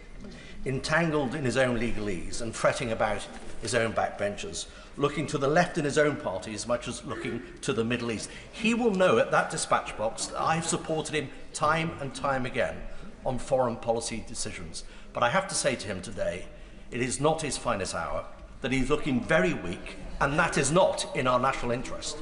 Prime Minister. I have been absolutely focused only on British nationals this weekend. That has been the total focus of my attention, and it's a disservice to him to suggest otherwise, really. Absana Begum. Madam Deputy Speaker, a constituent who fled Iran fought through tears as she told me how she worked. She wanted an end to the regime in Iran that had targeted her and her loved ones, and also said that she wanted absolutely no illegal military intervention from external forces. Does the Prime Minister understand that by enabling the use of military bases in the government's allies, in this case the US and Israel's illegal actions, that it is dragging our country into a wider conflict of which it does not have the power over the outcome, and that risks making all of us more, not less, safe? Prime Minister. No, our decisions were made to protect British citizens and British nationals, and I stand by that decision. Edward Morello. Madam Deputy Speaker, the Iranian regime is a murderous regime. It is an exporter of terrorism. It is a threat to regional and national security. Its removal is good for British security. It is good for the Iranian people. But what comes next is even more important than what has happened. The Prime Minister has repeatedly said he wants a viable, thought-through plan. Does he think that President Trump has a viable, thought-through plan for what comes next? Prime Minister. Well, Madam Deputy Speaker, we're obviously discussing all matters with the US all of the time. I'm absolutely clear what our plan is and what the basis for our decisions are, and I've set them out to the House.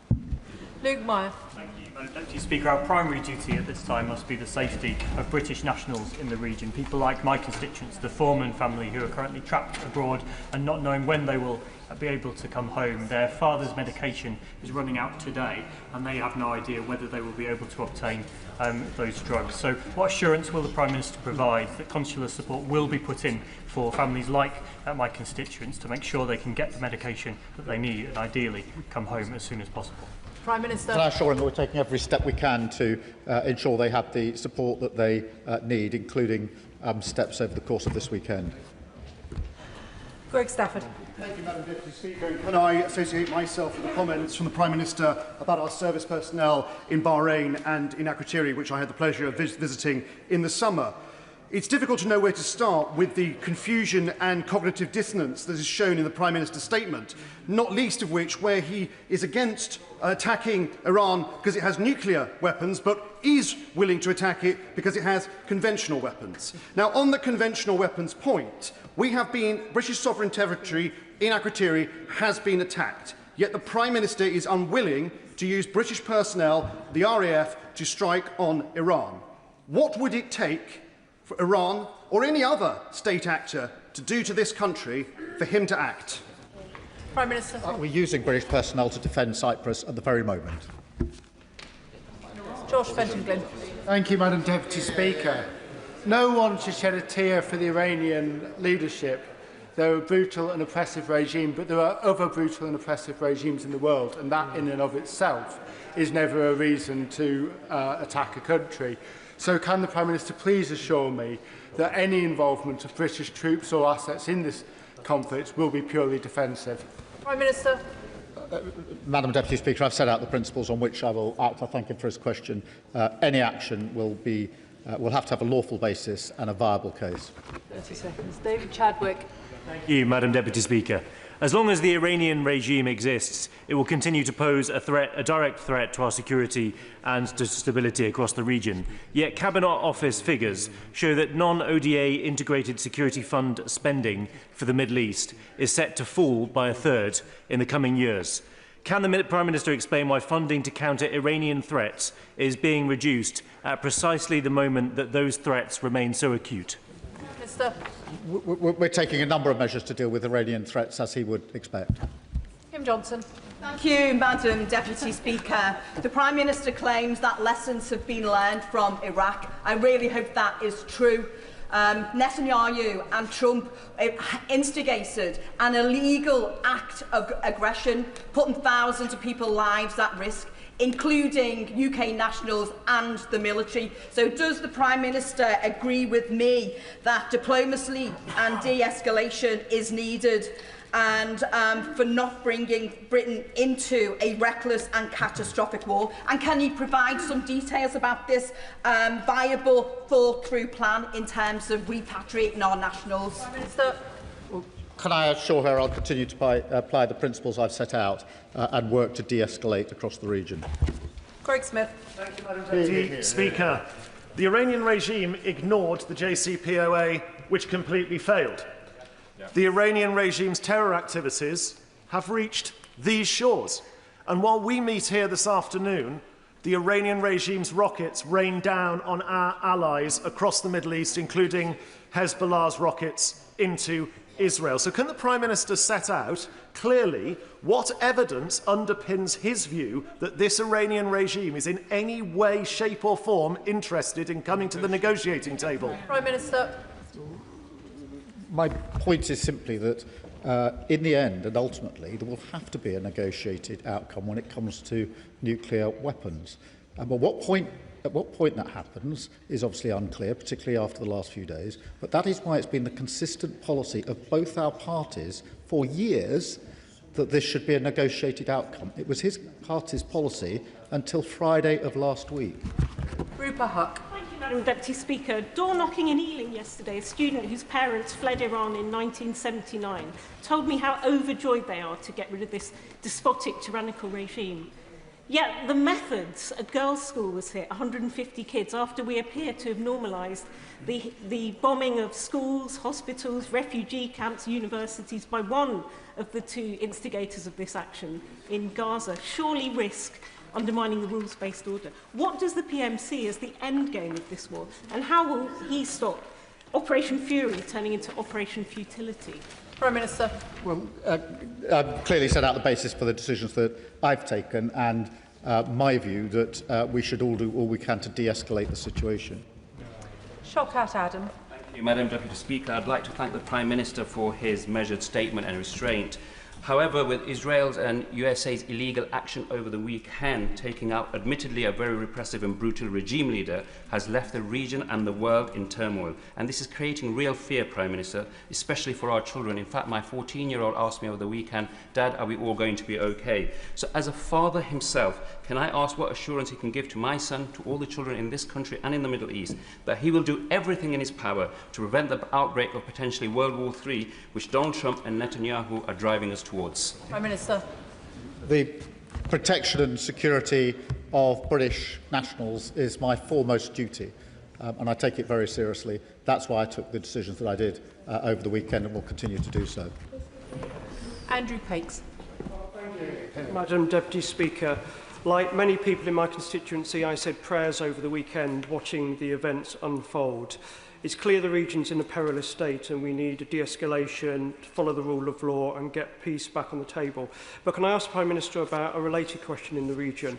He will know that many in this House were passionate about ensuring a ceasefire in Gaza and ensuring aid and humanity got in. We know over the weekend that there has been a closure in the West Bank and Gaza. So can I ask the Prime Minister what reassurance he can give us that whilst we look towards Iran, we don't lose sight of the humanitarian need we have in Gaza and the West Bank? Can I thank him for raising this? And the ceasefire in Gaza is welcome but fragile. And not enough aid was getting in, even under the circumstances before this weekend, and we were working with others to ensure that we can alleviate the situation as quickly as possible. Sarah Bull. Thank you, Madam Deputy Speaker. Even if our military personnel are not fully offensive space, the additional air policing that the RAF are being committed to across the Middle East means that they're now having to do double the work with no extra resources. So can I ask the Prime Minister, what additional resources are they giving to the RAF now to protect our service personnel in this? Prime Minister. This is the government that's increased defence spending, and I can assure her that our service personnel are working very hard as we speak to keep us safe and to protect the region, and we thank them for doing that. Clive Efford. Thank you, Madam Deputy Speaker. Can I commend my right honourable friend for his resolute stand It can't have been easy to stand up to the President and not get dragged into this war that has no apparent end plan. We made that mistake in 2003 and the result was disastrous. Now, the President of the United States has made it clear that he wants to see regime change. Can my right honourable friend say, has he seen any evidence of any plan to achieve that coming in the negotiations that we've had with the United States? Prime Minister. I can assure him we're talking to the US at all levels, and there's real clarity about the action that we've taken and the basis for the action we've taken and the reason for the action. Liz Saville-Roberts. No one here is an apologist for the cruel Iranian regime, but the escalation initiated by the US administration and the Israeli government is illegal, and I'm certain that the Prime Minister knows this. There are hundreds of thousands of UK citizens directly affected and at risk. They include people from Dwyf or Meirionnydd. And while there must be questions anon about a vote in this House when we fear that these defensive actions will slide into offensive ones, and we do not know how we will track that process, nonetheless, the question for today that people want us to ask is when will people be coming home, especially from Doha and Dubai? Prime Minister. Can I thank her for her question? I know that her constituents and all of our constituents will be very concerned, particularly since there's 300,000 in the region. That is why we're working with our allies to make sure that the answer to her question is that we'll get them home as quickly and as safely as we can, obviously working with our regional allies on this as we speak. David Burton-Sampson. Thank you, Madam Deputy Speaker, and can I thank the PM for his measured response so far. I've spoken to former constituents and friends who are in the UAE and who are British expats.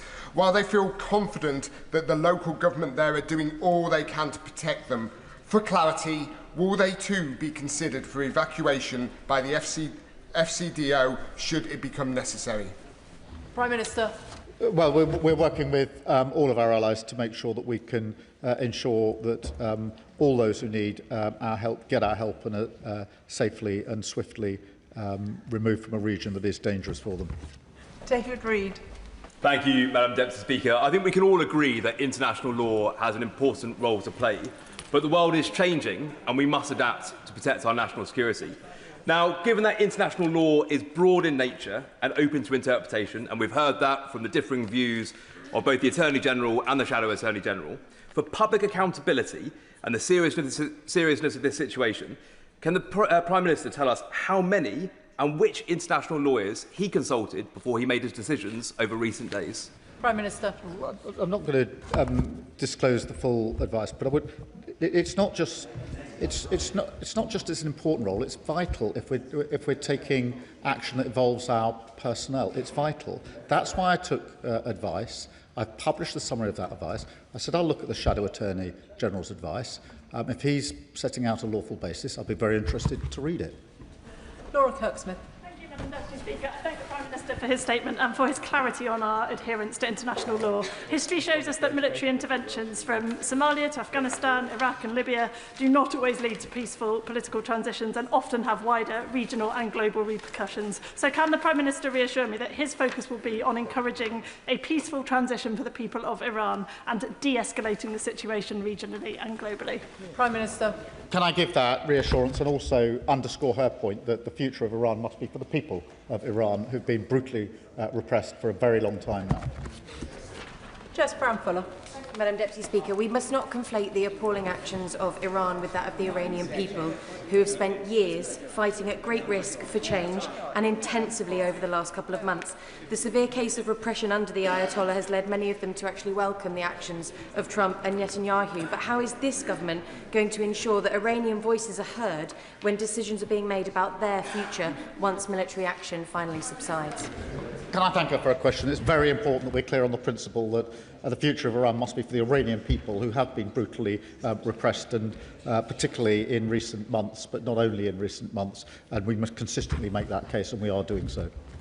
Richard Bergen. Thank you, Madam Deputy Speaker.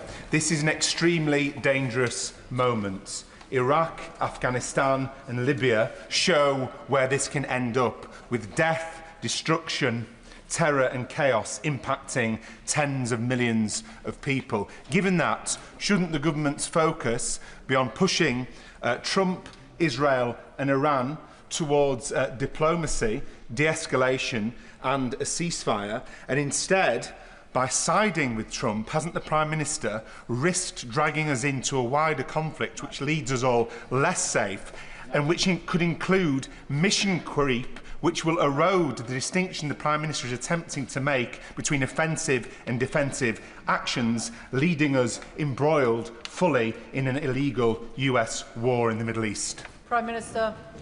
Madam Deputy Speaker, my focus has been on the protection of British nationals in the region. There are 300,000 of them. They are at risk, and it is our duty to take steps to ensure that we reduce that risk and bring them to safety and security.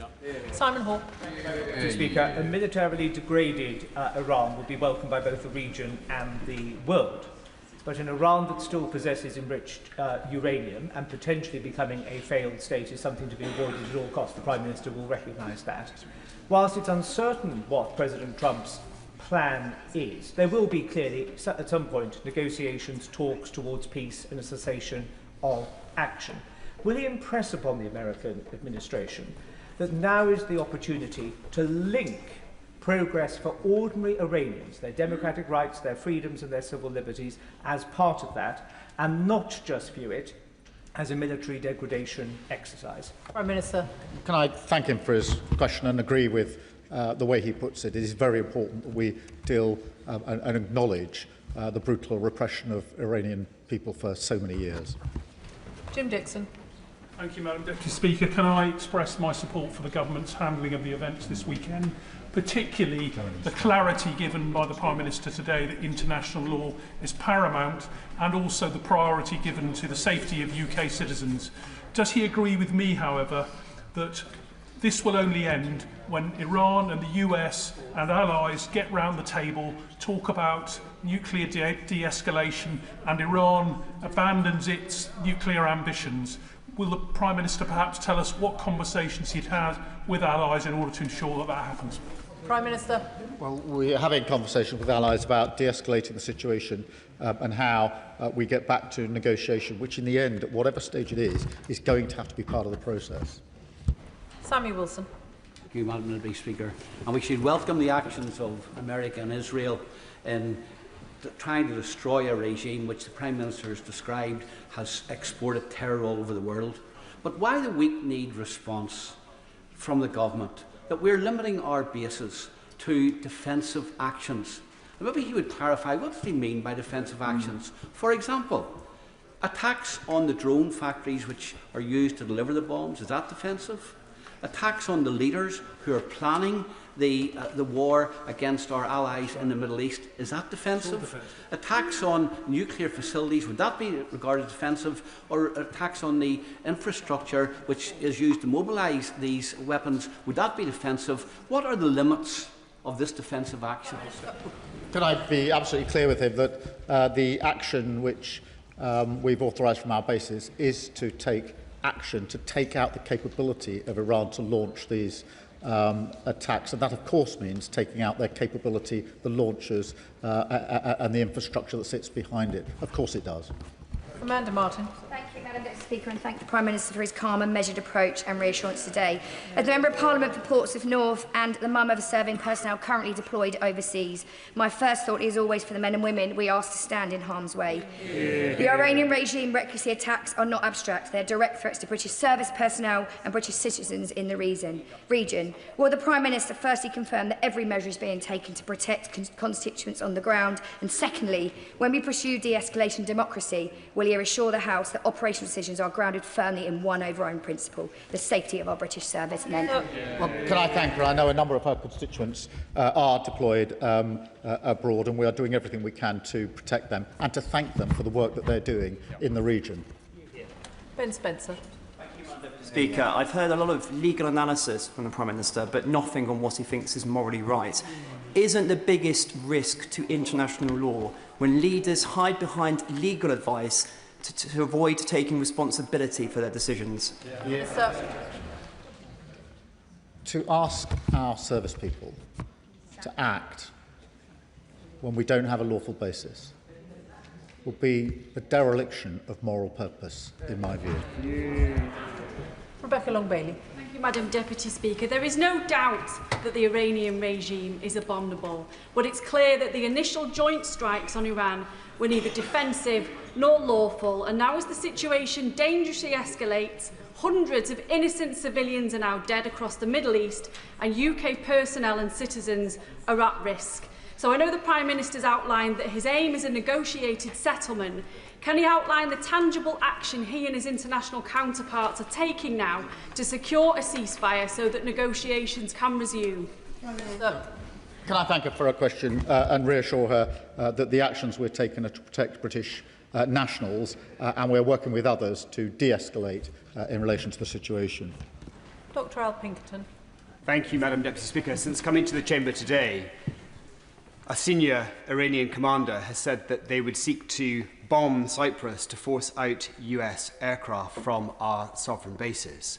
So as a guarantor of Cyprus's security and as a sovereign presence on the island of Cyprus, can I ask the Prime Minister what concrete military devices do we have and measures do we have in place in Cyprus to ensure that no further successful drone attacks can happen on the airfield, but also what assurances can he offer to Cyprus as a whole that no attacks will take place in Cyprus as a result of our presence there? Can I be absolutely clear again, because it really matters, that we are not using Cyprus for US bases. That is our base. And I won't go into operational details, but as he would expect, we are taking all the necessary measures to ensure that Cyprus and the base are safe. I spoke to the President yesterday. I hope to speak to him again later this afternoon. Frank McNally. Thank you very much, Madam Deputy Speaker, and I thank the Prime Minister for his statement. Given the comments from the Iranian Foreign Minister yesterday that the IRGC is adopting a decentralised mosaic defence to fragment command and control structures and create even more unpredictable flashpoints, can my right honourable friend update the House on what steps he is taking with allies, including partners in the region, to mitigate such developments which threaten to escalate and prolong this conflict? Yes, I can. We've put in extensive sanctions already, and we keep the situation under constant review.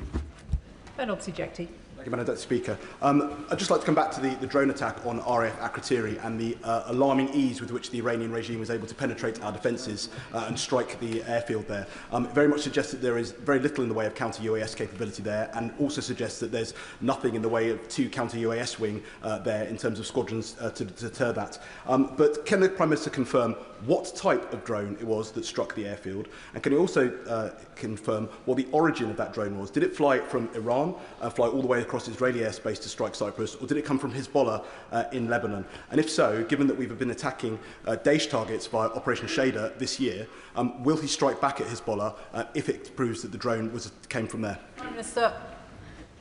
Can I just reassure him and through him everybody in Cyprus, there are protective measures in place, and his description is not right, and it's not helpful to those living in Cyprus to cast it in those terms. It really isn't. As he would expect, there are extensive measures in place, both US measures and UK measures in relation to the defence of Cyprus and the airbase there, and it's very important I make that absolutely clear. Bel Ribeiro-Adi. Thank you, Madam Deputy Speaker. I welcome the Foreign Office's preparation for a potential evacuation of Britons currently in the Middle East and the Prime Minister's commitment to their safety. There will, however, be a number of British residents who may have gone for work or leisure, and I've not heard them mentioned specifically today. They live their whole lives here and have their families here, like many of the 12,000 non-UK citizens from the Commonwealth who currently serve in our armed forces. Given the quite negative rhetoric surrounding those with indefinite leave to remain, at the moment people are concerned. So will the Prime Minister confirm that all UK residents, not just citizens, will be included in any evacuation, because they are our people too? Prime Minister. Can I thank her for that reminder? I did mention it in my opening statement, but she's quite right that we must be clear that we will protect all of those who need our protection, and obviously where people need to get out, we're working with all of them to get them out as quickly and as safely as possible. Helen Maguire. After the fall of the regime in Iraq, there was no long-term plan and civil society collapsed. In 2004, I was an op tele 4 in Iraq, retraining the Iraqi police service. One day I asked my Lance Corporal, how do we know if the recruits are former Ba'athist regime supporters or not? And he said, we don't. We've no idea who we're training. The US attacked Iran with no clear strategy, and now this government has agreed that UK bases can be used for defensive attacks. I'm seriously concerned about the potential for mission creep when there's no clear understanding of Trump's military objectives. In deciding to allow the US to use UK bases for defensive actions, UK military and civilian lives have been put at risk. Military operations with no clear objectives tend to fail. So can the Prime Minister explain how such a decision was made which could lead to mission creep when we have no understanding of Trump's long-term military aim or post-conflict plan? Can I thank her for a question? The decision was taken to allow the bases to be used to protect our nationals. It is worth considering the alternative, which is to recognise the risk to our nationals, have the opportunity to do something about it, and take the decision not to. That would be a dereliction of duty, in my view. Can I respectfully suggest to colleagues, by the time they get onto page 2 of their question, it is too long? Mark Sewards. Thank you, Madam Deputy Speaker. The Iranian regime kills its own people. It funds terrorist proxies in Hamas and Hezbollah. It backs Putin's aggressive war in Ukraine, and now it puts British civilians and our armed forces in the firing line. By some accounts, it is already a failed state. I absolutely back the Prime Minister's decision to allow UK military bases to be used by the US for defensive strikes, given the attacks on our bases in the Gulf and Cyprus. But does he agree, given the threat Iran poses on our streets here, the absolute minimum we should do is prescribe the IRGC, along with any other organisations that threaten British civilians? Well, can I assure him we keep that under review, and we have already put in place a considerable number of sanctions. Dr Neil Shastri-Hurst. Thank you very much, Madam Deputy Speaker. The Prime Minister set out in his statement with some clarity the threats posed by Iran. Taking that into account, does he not recognise that treating international law as a rigid instrument as opposed to a flexible one, as he appears to do so, risks binding our hands when it comes to national security? Prime Minister. I've made the point a number of times. It's important there's a clear legal basis. I'm not actually sure what the position of the party opposite is. Are they saying they would have joined the original strikes, irrespective of whether it was lawful or not? I haven't heard a clear answer to that. It would be very helpful to have one. Graham Downey. Thank you very much, Madam Deputy Speaker. Iranian action in the Strait of Hormuz, as well as the attacks on energy infrastructure, is driving up energy prices, or risks driving up energy prices here in the UK as well. Will the Prime Minister make sure that in the coming days and weeks he makes clear where the blame for any rising energy prices lies, and that is with Iran? And will he make sure he's holding any discussions possible to support people in this country, including in my constituency, with any rising bills that are affected? Prime Minister. Yes, can I give him that assurance? It will be of concern for his constituents and so many of our constituents, and we'll take every measure to protect them. Saoirse Eastwood. Thank you, Madam Deputy Speaker. People in Northern Ireland are entitled to be British, Irish or both, and as such, many have travelled to the Middle East on an Irish passport. We know the FCDO have asked people helpfully to register. However, those Northern Irish citizens that have an Irish passport that are also UK nationals cannot register. Will the Prime Minister assure me that he will work to make sure that my constituents in Lagan Valley and across Northern Ireland will not be left behind? Prime Minister. Can I thank her for raising that, and I'll get to the bottom of it and make sure that the concern she's raised is properly, fully and swiftly addressed. Jeevan Sander. Thank you, Madam Deputy Speaker. I thank the Prime Minister for raising the spectre of Iraq. We remember on this side in this House how a bloody invasion can lead to brutal civil wars. We know the aftershocks of now will last years and not days. And we're also seeing, of course, energy prices spike, oil up by 10%, gas up by 50%.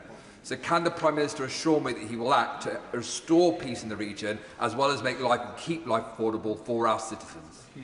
Prime Minister. Yes, I can give him that assurance. It's very important he raised it. I thank him for doing so.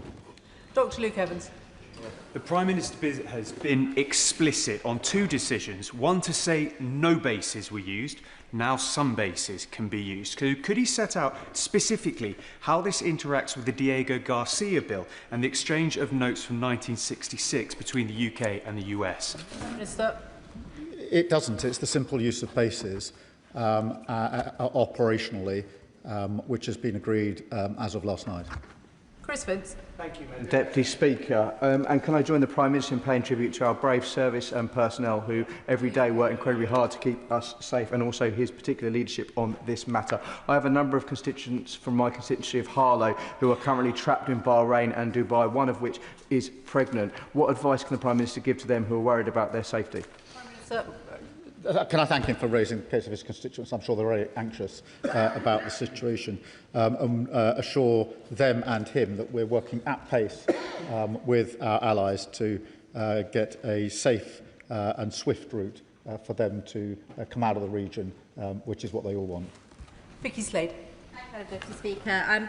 I want to go back to the original attacks. Last year, Trump told us that he was attacking Iran to destroy any possibility of them getting a weapon, and he told us afterwards that he had obliterated the threat for years to come.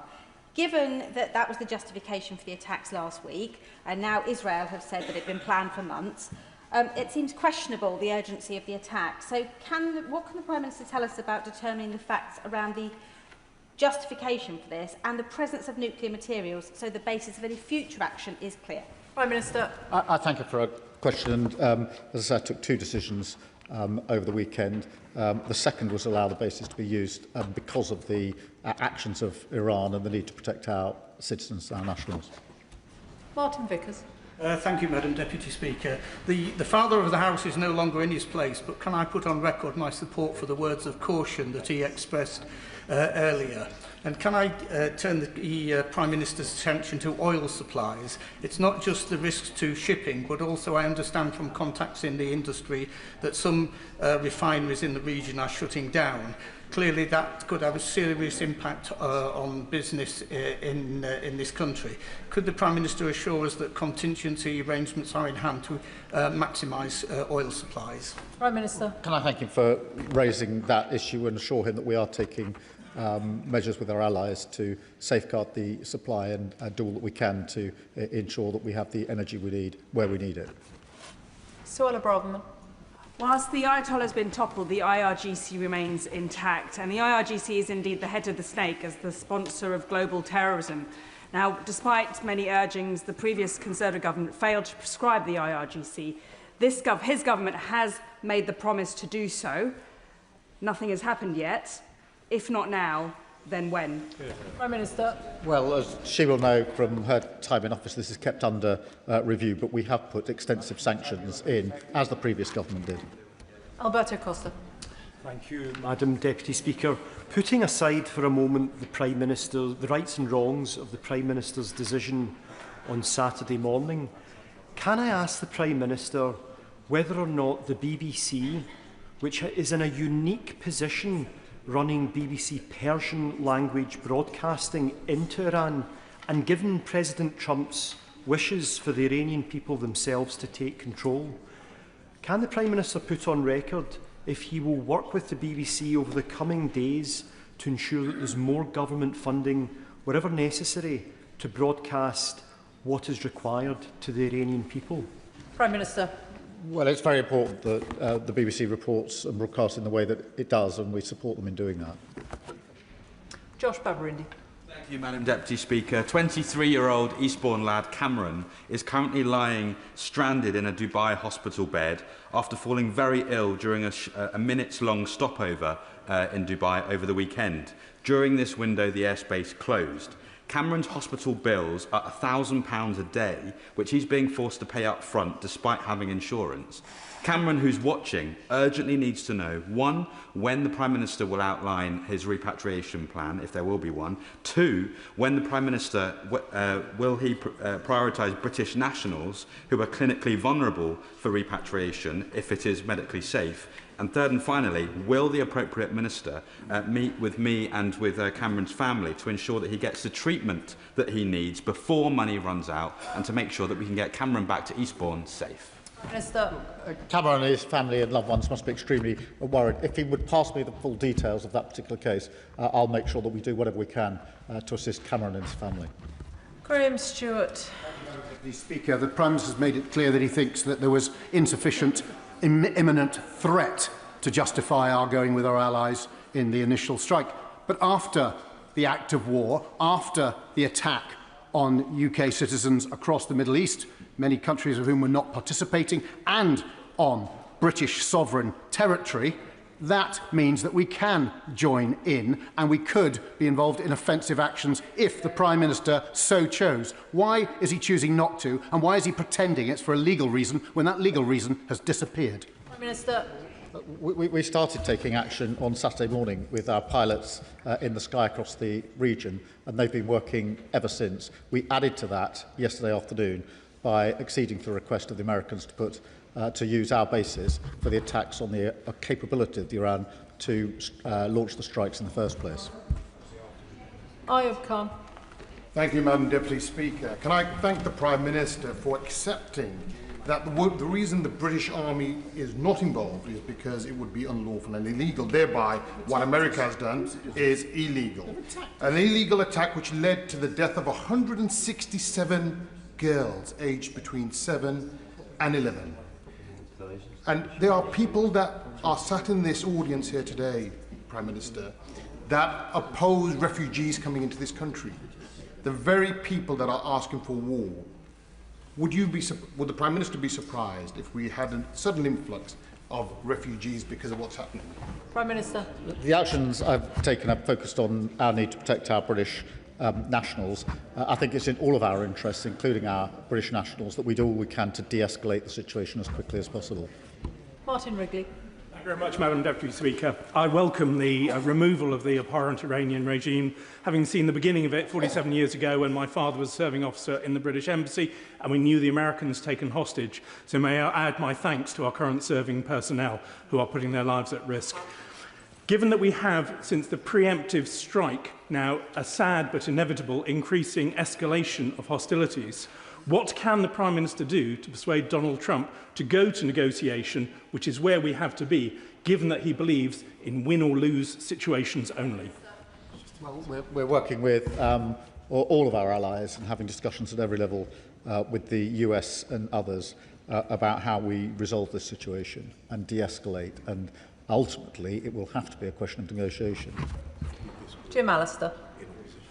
I do not underestimate for one moment the gravity of any government deciding to place its brave servicemen and women in harm's way. But in circumstances where our bases and our citizens are being targeted by the terror machine that is Iran, why are we still, as United Kingdom government, equivocating over whether we are actively on the side of those determined to liquidate the threat? Why the equivocation? We're not. Pilots have been in the sky since Saturday morning, hours after the attack, risking their lives. I'm grateful for them for doing so. They went straight up there, and they've been up there ever since. No equivocation. They went up straight away, and it was the right thing to do. Claire Young. Thank you, Madam Deputy Speaker. This conflict has grounded travellers at Doha, including a constituent who has 3 young children waiting at home. Following his conversation with Qatari leaders, can the Prime Minister explain how evacuations will be prioritised and what support on the ground is being provided to those who are simply expecting to pass through? Prime Minister.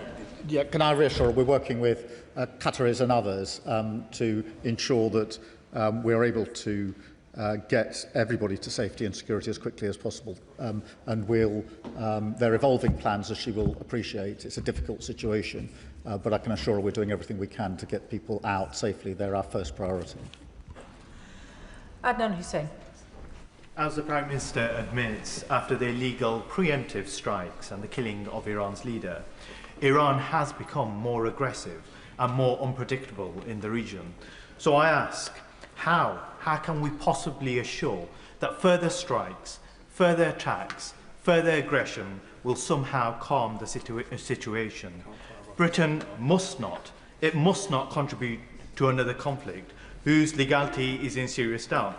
Will the Prime Minister now commit to upholding international law unequivocally and to publishing the government's legal advice and to pressing instead for an immediate ceasefire and for a return to diplomacy, rather than risking and allowing the United Kingdom to be drawn into another unlawful war?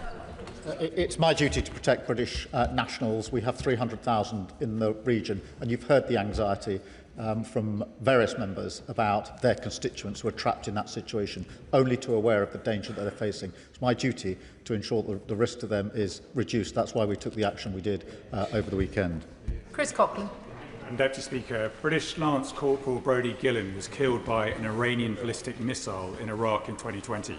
When I arrived as a soldier 3 months later, our base came under attack from Iranian proxy militias 8 times. The Iranian regime has gunned down tens of thousands of protesters in recent weeks. Morality is complex. I entirely support the Prime Minister on his view of the need for a negotiated settlement, given sadly that the risks of regime change. But does the Prime Minister agree with me that any negotiated settlement needs to include protections against reprisals for protesters?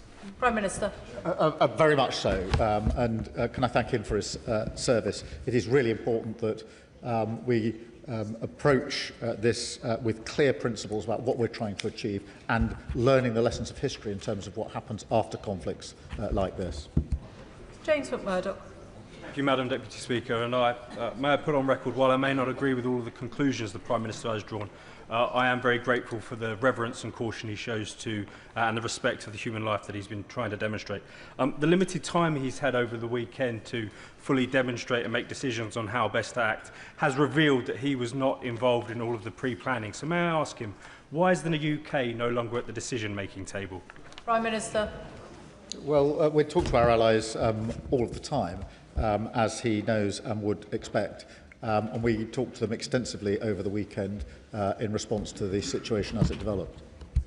Paul Kohler. Madam Deputy Speaker, I applaud the Prime Minister's judgment in this matter. I'm in contact with British nationals trapped in a hotel in Qatar. They texted me a few minutes ago to say there has been a lack of messaging from our government to those of us who are seeing missiles passing overhead and more than 30 explosions just today. They're desperate for news on evacuation plans, but the consulate auto-reply is currently advising them on how best to enjoy Ramadan. Can the Prime Minister please ensure our consulates redouble their efforts to give information and reassurance to our nationals across the region? We're doing everything we can as quickly as we can, and I'll pick up the issue that he's raised specifically, and can he please reassure his constituents that having raised it with me, I'll do whatever I can to respond very quickly. Zara Sultana. Thank you, Madam Deputy Speaker. US congressional staff were told on Sunday that Iran was not planning to strike American forces or bases unless Israel attacked Iran first. In other words, there was no intelligence indicating an imminent threat.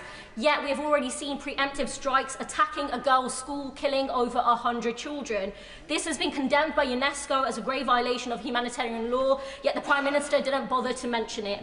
Continuing such actions is unlawful. Allowing them to take place from UK bases is unlawful. So I ask the Prime Minister, is the genocide of the Palestinian people not enough for this Labour government? Is he proud to be another Labour Prime Minister, obediently following Washington into yet another illegal war in the Middle East, making us all less safe? And finally, how much does he enjoy being Donald Trump's poodle?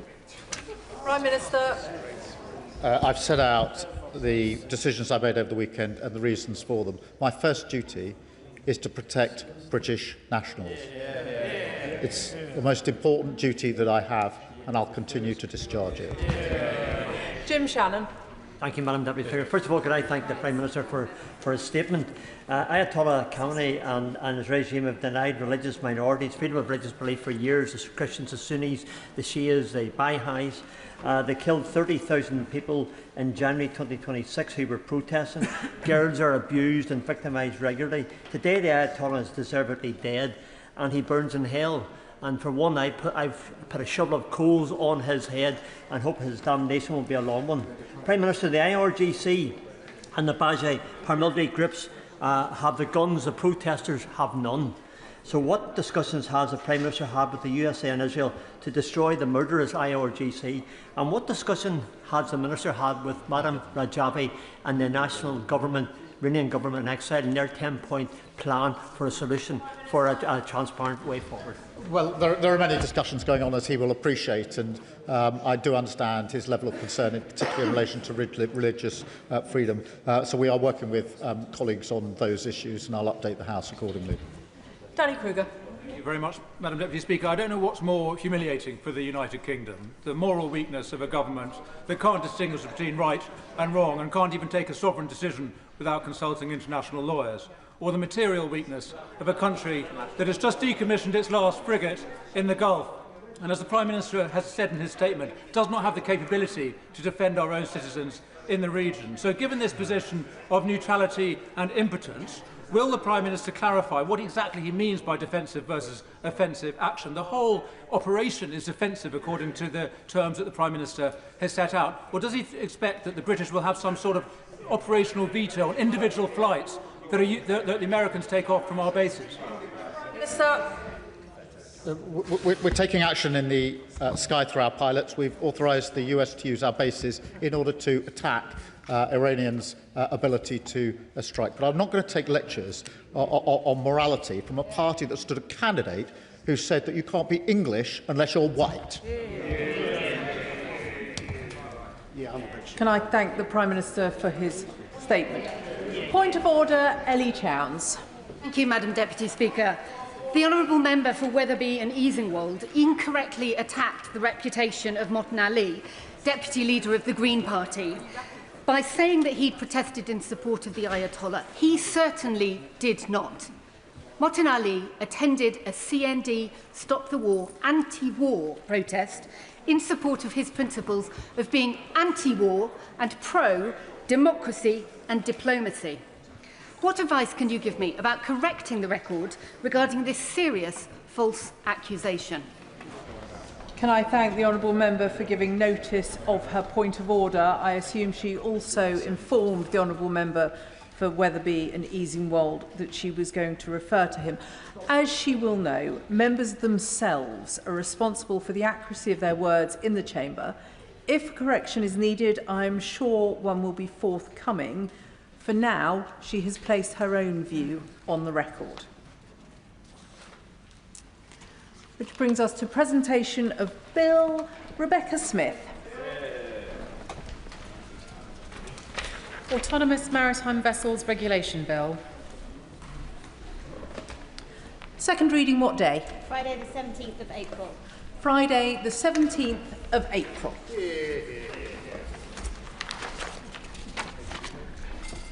The clerk will now proceed to read the orders of the day. Representation of the People Bill, second reading. No.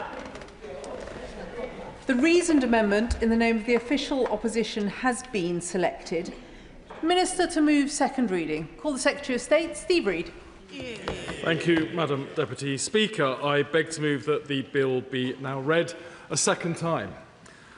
Now, there's a lot of interest across the House in this bill, and that is no surprise, because we are all proud of our British democracy. Our democracy is a fundamental part of who we are as a country. The long history of this House has been punctuated by reforms which have strengthened it, and it is precisely because of that evolution of our elections and Parliament that in a world where too many beacons of democracy have dimmed, ours still shines brightly. As parliamentarians, we are more than caretakers of democracy. We are here to actively advance it. We are also here to protect it from threats. When hostile actors at home and abroad seek to sow division, using every means possible to undermine our elections, trying to destabilise the very foundations of our freedom and our democratic institutions, then we must act. That is why we are debating the representation of the People Bill today, to secure our elections against those who threaten them, to protect those who participate, to ensure our democracy remains open and accessible to legitimate voters, and to strengthen and preserve our democracy for the next generation. At the 2024 general election, Labour's election manifesto committed to strengthening our democracy and upholding the integrity of elections. We campaigned on encouraging participation in our democracy, giving 16 and 17-year-olds the right to vote and improving voter registration, while fulfilling our pledge to strengthen protections against foreign interference, as well as rules around donations. We did that. Right honourable friend give way? I will give way, yeah. Rachel Taylor. I thank my right honourable friend for giving way. I've come straight here from Kingsbury School in my constituency of North Warwickshire and Bedworth, where the Year 11 pupils